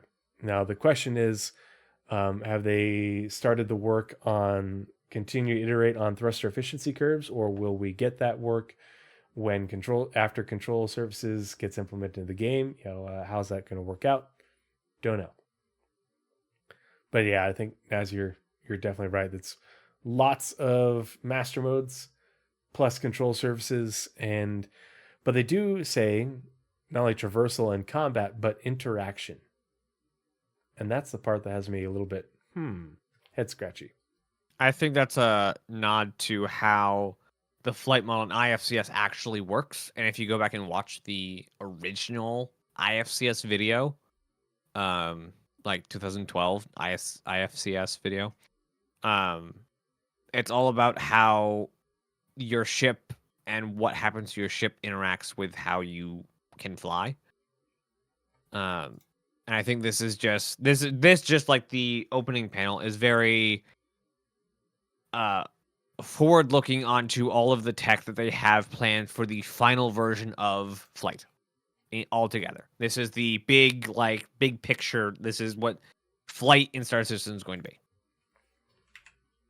Now that we are at this point where they're saying, yes, we are finally sure what we're doing. This is our game. We've reached the point where we can actually say this is our game. Not, we want it to work like this, we want it to look like this. These are the things we're doing to make it function like we want it to. Yeah, this is, pardon me. so much of what this CitizenCon is about showing you this is what's going to be getting added into the game over the next year in order to show you what the game is actually going to look like, not the temporary system that you have now, or how what the game is going to look like and how it's going to play going forward. Because this is what Squadron 42 is going to release with, and so we are giving you the release candidate features for all these different things. So yeah, taking flight. Definitely master modes and control surfaces stuff. Living on the edge. So this one is where I'm going to do a little bit of Hopium. Oh, I did miss my part because I thought it was further down. Back in the interaction page, I forgot my little note that I found. Somebody asked specifically about inventory systems this morning. And the new community manager said specifically, and can you, as I'm reading this, flip back to the first Reddit post that you found? Or Spectrum post? Yeah. Yep. Well, can you go to the first one you pulled up in the show? First one. I think it was the Chris one. Oh, yeah. So anyway, the community manager said the inventory is continuously being improved internally, so stuff we haven't seen yet. There's a lot of great tech and features that we are bringing into Star Citizen from Squadron 42. So again, stuff's coming over Squadron 42. It's kind of the theme. That will dramatically change the feel and polish of Star Citizen. We have a peek at CitizenCon schedule coming this week, October 21st and 2nd. There are many panels you may be interested, especially if you're looking for UI improvements. And I specifically wanted to focus on Star Citizen from Squadron that will dramatically change the feel and polish of Star Citizen. That is basically what Chris said in his post, word for word. Replying to Tirada. Yep. In that last thing, or almost last line. Yeah, down here at the bottom. Yeah, that is. Here they are reiterating it again. This is the theme for CitizenCon. Yeah, so have a peek at the schedule like we're doing right now. And there are many panels you'd be interested in, especially if you're looking for UI improvements. There's going to be so much UI stuff. And and I know a lot of the UI is frustrating. It's actually the exact same wording. Mm-hmm. There's a lot of great tech and features that we are bringing into Star Citizen from Squadron 42 that will dramatically change the feel and polish of Star Citizen. Literally word for word. Yep. Yeah, everybody's on the same page. I think that might have been the calling card for the CitizenCon. Mm-hmm. That this is what they were building on internally. That sentence for theming the panels. Yep. That would make a lot of sense to me. All right, now we can go back to what were we on? We were on we were on just past master modes. But yeah, we just talked about inventory as part of I think it's personal interaction or player interaction. Tier 1 is the inventory system and the UI. And so we have an inventory, but over the next year, inventory is going to change dramatically by not having a location portal to having to go to a locker or a cargo elevator, what are they called? Freight elevators in hangars. And even past that, they're going to talk about further improvements to the UI systems, because it's going to get harder and harder to move crap around. This game is going to get a lot harder for you're going to have to batch things, and you're going to have to be organized. And, that's, you put the things, this is, I'm going to take a couple minutes to put everything that I need into this crate, and I'm going to load it up in my ship, and that's what I need to be good to go. Or if you're going out on a long trip, me and the org are going to spend an hour loading up, dozens of SCU of supplies and organizing the crates, so that way we know that, from left to right, this has this, this has this, this has this, and putting these things in the locker and the carrier, and this locker in the carrier and this locker in the carrier, so that way the ship is ready to go. Yeah. Um, Logistics and inventory management will become something you are much more. I feel like the word have to do should be there, but incentivized to do is well used. Much more incentivized to do much more inventory management and logistics planning. yeah. And if you want to run any ship bigger than a constellation, there's going to be a lot of logistics to do. Living on the Edge.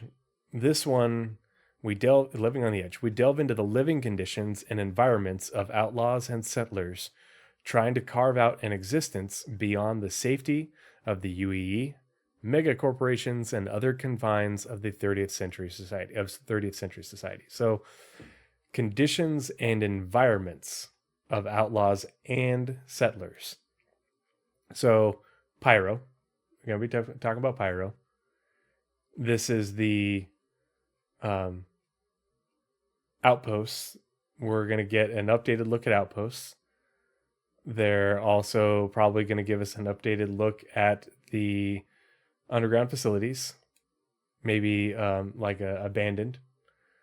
They'll show us more space stations. Here's a crazy theory. This is a Nix panel. I was getting there. Oh, I'm sorry. I'm sorry. I just I heard you read it back. I'm like, hey, Mm-hmm. that reads a lot like Nix. Yep. But it's conditions and environments. So they're going to show us the interiors of stations and abandoned underground facilities, of outposts, outposts and settlements. They're same, same thing. Because there are multiple stations in Pyro, and we have not gotten. We've seen little clips here and there of bits inside Ruin, but not a whole lot. We've seen some exterior clips.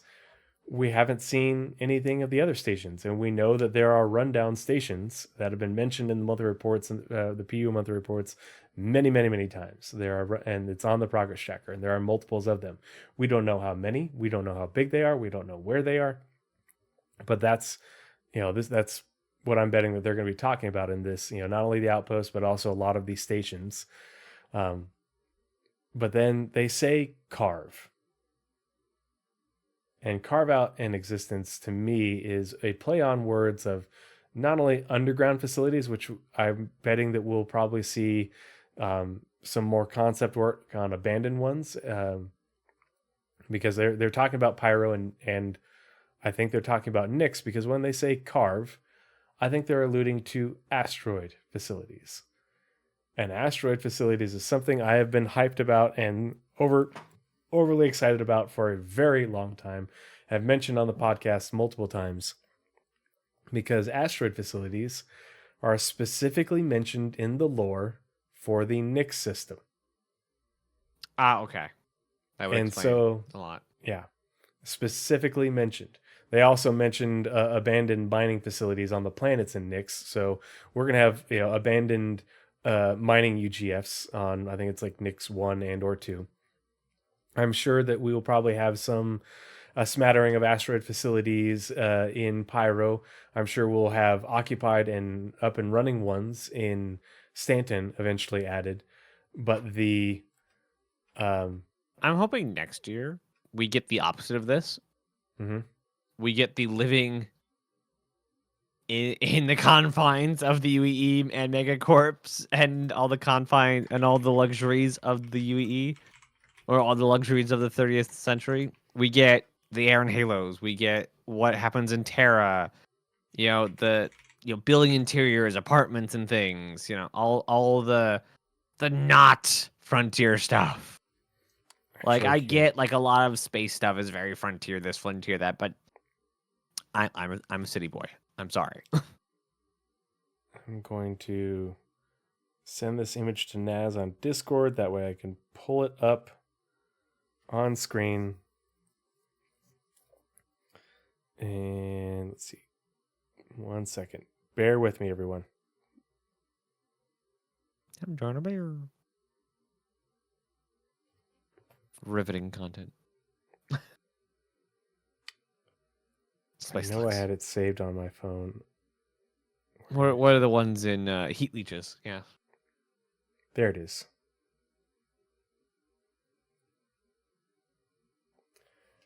And then I'm going to pull up the Oh, yeah. description. He endlessly sends this to me. Like every 3 months, like clockwork sends this to me. I don't know what you're talking about, Nazeris. Why would you make things up? So asteroid Me! facilities. So this says adding new asteroid facilities to the persistent universe. Handcrafted, traversable areas offering different gameplay opportunities both in the interior and exterior of asteroids. So the EU Sandbox 1 team's work ended on June that we know of for this, but went all the way back to June of 2022. And so I think this is just going to be concept art. And I think they're going to present this kind of like they did UGS last year, where it's just concept art and like some really early white box. I think that's what we're going to see. And this is just me speculating. But the word carve really makes me think, especially with the way that, the asteroid facilities in Nyx are described. They're like homes. People live in them. They're abandoned mining facilities on asteroids out in the I think it's the Keeger belt is the name. There's two different belts. There's an interior belt and a more interior belt, and there's one that's farther out. And there's supposedly asteroid facilities in both, but the more interior one is shrouded in a nebula, so it's essentially a gas cloud, and it's supposed to be basically one of these gangs that they've talked about lives in these asteroid facilities with their families, and they've got whole settlements within these asteroid facilities. So think Nyx but smaller, and built into an asteroid versus a planetoid like Nyx, how big Nyx is. So I'll pull up the image, and the image actually comes from the Master Modes presentation demo last year. Yeah. And as you're pulling that up, so socially confused said a land claim on an asteroid facility would be Woodrock, pun intended, I imagine. They had actually gone on Nice. record saying that land claims will not be issued for space. So last time they talked about land claims, they are not for volume and not for space. They are specifically for land on planets. But so what they have said, because they have said that we won't be able to own or build stations, but the way they've talked about stations, and I am assuming it applies to asteroid facilities, is that you will be able to control them. So much like how they have talked about how you could find a derelict Bengal out in the verse somewhere, and you could repair it with your aura, get it back up into function, and you could control it, but you would never own it. You wouldn't have ownership of it. And somebody could take control from you. But the same thing should apply based off the way they've talked about asteroid facilities and space stations. Is if you find a space station and you clear it out of whoever's occupying it, or you find an abandoned one, there's going to be abandoned space stations. There's going to be abandoned asteroid facilities, just like there's abandoned underground facilities. And you can take these things under control. And the way they've talked about them, they will have function. And if you get them back up and running, you can use them, get the life support back up and running. Maybe there's a refinery within this asteroid facility that you could use to drop off your mined ore and bring it back there. And that's your or mining simply base. just a repair dock for your fleet. Yeah. This is where your logistics base, and you store hundreds of SCU of parts and, tons of fuel here, and you pull into this hangar, and, you're hidden from scans, and you're out in an asteroid field, and it's really hard to find. That's why I'm super excited about the asteroid facilities, because if anyone remembers the hangar module and how cool as fuck the asteroid hangar was, that's what I want. I want to find an abandoned asteroid facility, claim it for me and my friends, people who I trust, and be like, yeah, you can store your stuff here. We can, nope, Naz is welcome. But don't go bringing your whole C here. You park your whole C somewhere else, and you ferry stuff in with a raft. The whole sea is going to light this place up like a Christmas tree. But I want to have just a cool place to hang out and store stuff and have it used as a logistics space, and be able to come back to and maybe have some NPCs, crew working there doing functions for you. That's the ultimate dream for me.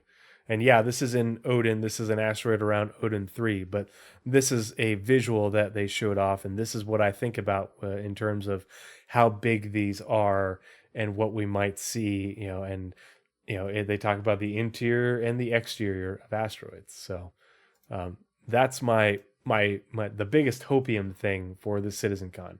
And maybe it's just UGFs and space stations and outposts, which is, will be great. But if they start talking about beyond pyro, just a little bit, just concept art, I'll be thrilled.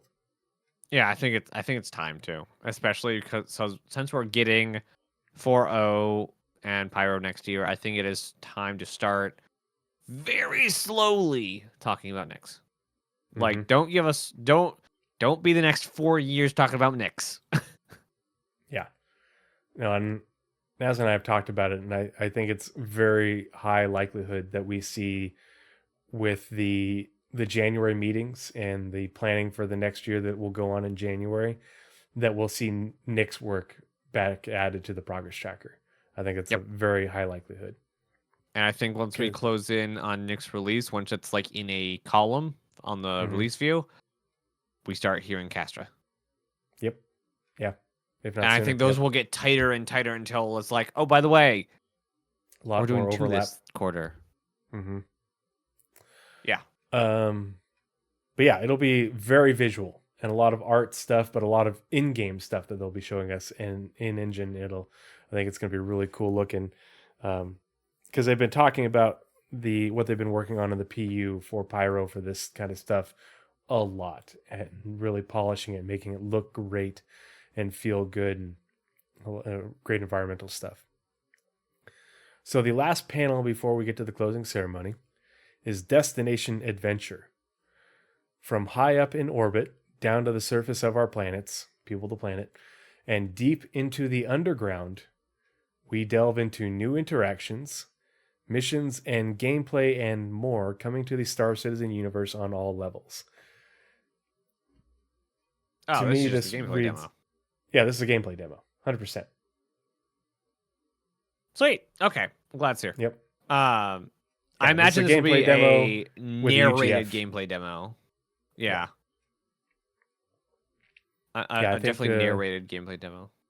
This is going to be a mission involving a new UGF, because the UGFs, like the branding people are working on the exterior, and they have not shown us a whole lot about the UGFs. They've talked about it. They showed us the white box work, months and months ago, white box into gray box, and now they've just been talking about it more vaguely. I think they have a UGF ready for a mission. I'm interested to see, because they specifically pull out new interactions. Mm-hmm. And that's very out of place in this entire thing. Like, missions are not interactions. Most gameplay that you do to the world is not an interaction.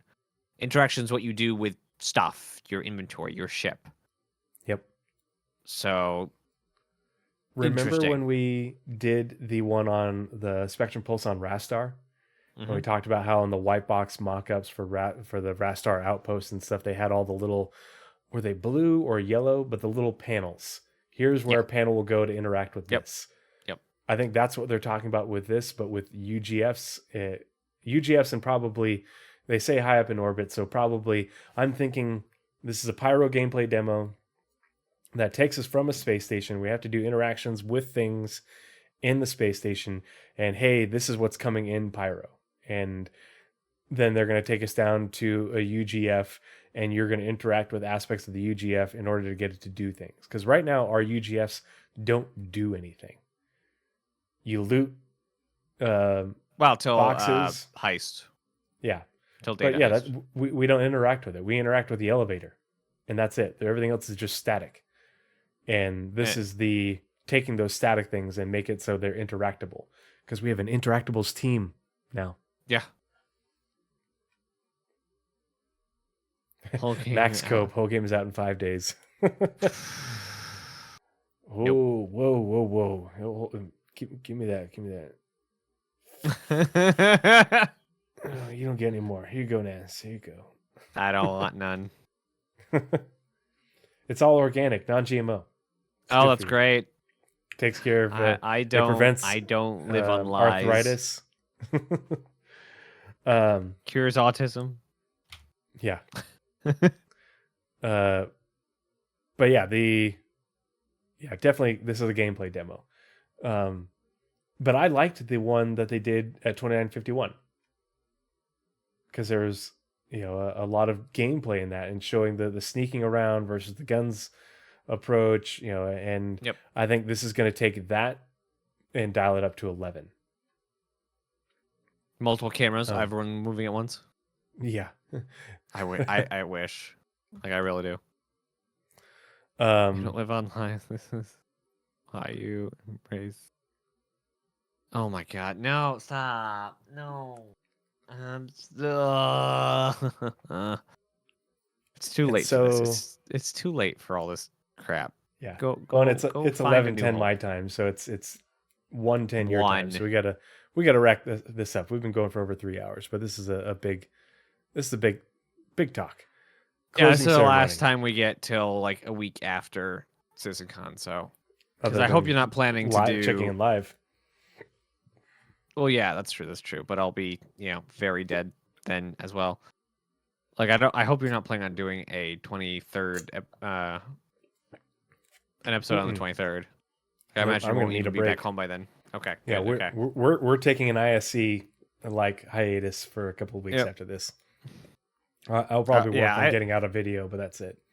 I probably won't. I probably will cut out at least the first half of the post CitizenCon week, Mm-hmm. and then be back for like Friday. Yeah. So gonna what do need some you recovery think time. for closing ceremony? Closing So- ceremony is they figured out what they're gonna do. They said, "How the heck do we make Chris stop talking?" We used the LA Convention Center to literally kick us out of the building. And so he goes, "This is my space to talk." It's the closing ceremony. It's gonna be Chris and Chris plus whoever on stage saying, "Hey, thanks for coming. By the way, one more thing," and leave. What that one more thing is? There's a million possibilities. And I say Venue Chris closes plus at 5:30. because They're going to give us Mhm. time to get out of the venue. Closing ceremony will probably be 15-20 minutes. Mhm. I think this is the Squadron 42 release trailer. Yeah, I think trailer / gameplay demo, and I think we're whatever the starting one more up thing the is. briefing room again, Mhm. and here's the gameplay demo. It won't be like I think I don't think it will be a 1 or 2 minute trailer. I think it'll be a little bit longer. a And long then at the trailer. end, release date. If we get a Squadron 42 something, that would be way too good. Then what happens on stage for the closing ceremony is the release date, play the trailer, and say, "Hey, the next episode of the briefing room's up on YouTube." Mm-hmm. Oh yeah, yeah. Either up on YouTube or they're gonna, say that or we'll be going up on this date or something like that. But yeah, something like definitely, that. It's I coming think- back when you'll keep an eye on Spectrum or whatever for when it's being posted. If it's not a Squadron thing, I really hope Sandy comes back on stage because she's great, loves the community, love her energy. Yeah, and we know the composer's going to be there. Maybe he'll show up. Maybe someone else from the Squadron will show up. And I want to say this as a caveat. Every time we've mentioned that Squadron 42 is going to be at CitizenCon, this is technically speculation. Technically. Because every time they've mentioned Squadron 42 being at CitizenCon, it's in relation to stuff coming out of CitizenCon or coming out of Squadron into Star Citizen. So everyone assumes because it's downright time that they start talking about the release of Squadron and start talking about Squadron. And it feels like we're getting something about Squadron, so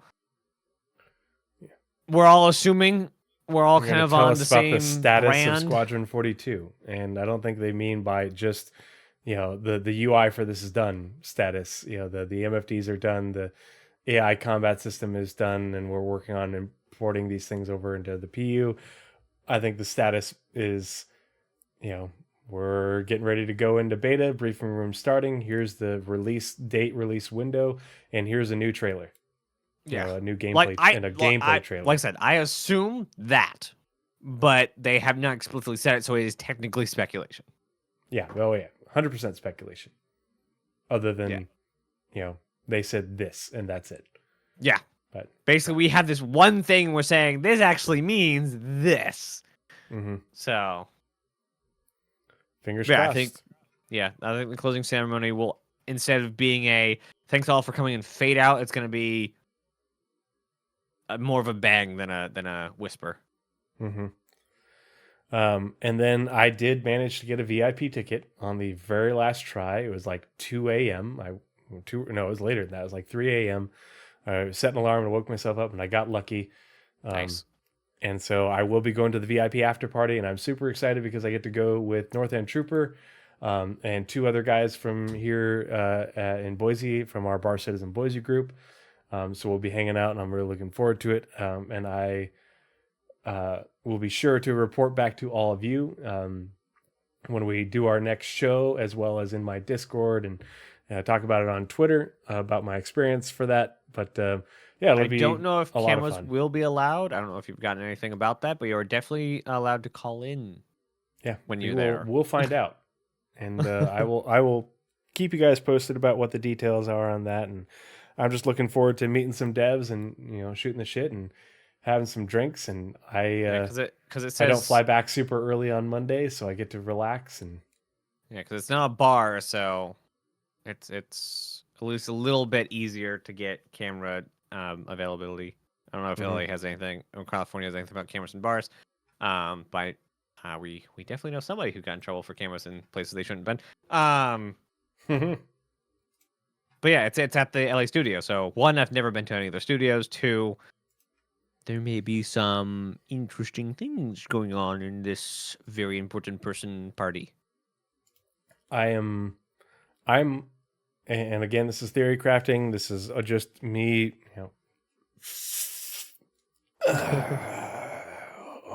opium and copium rolled into one. I'm hoping that with the status of Squadron 42 and hyping that up so much, that we might have some VIP guests from the cast.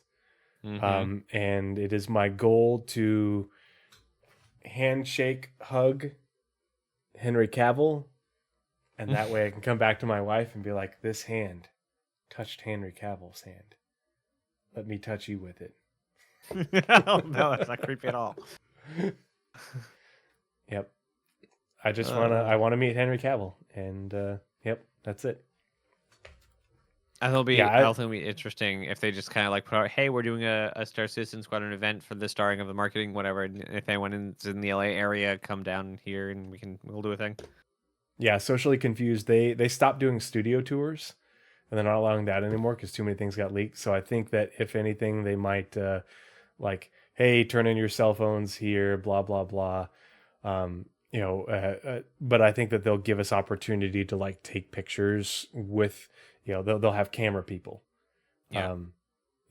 So that's. And if they do, and you're not gonna remember this by the time you get there, but maybe just shoot me a message saying, "Hey, no cameras." Mm-hmm. Nope, we will be in touch. Because I will be live for so many hours. That will be like, the end of that is starting the last 12. So. Oh geez. Yeah. Well, that is it. Unless you have anything else, Nazeris, for this episode. I've been awake for too long, podcast, and I woke up late today. Yeah, it is late. We've been going for almost 3.5 hours, so thank you so much, everybody, for joining us. I hope you found this informative and interesting, and we really appreciate you guys being hanging out with us and talking in chat. It's really good to see everybody. And thank you so much for everybody who came in from Paul's stream and raided with us. Really appreciate the support and seeing you guys. But before we go, do me a favor. Let's get a suggestion on who to raid so we can pay it forward. Send somebody else some love.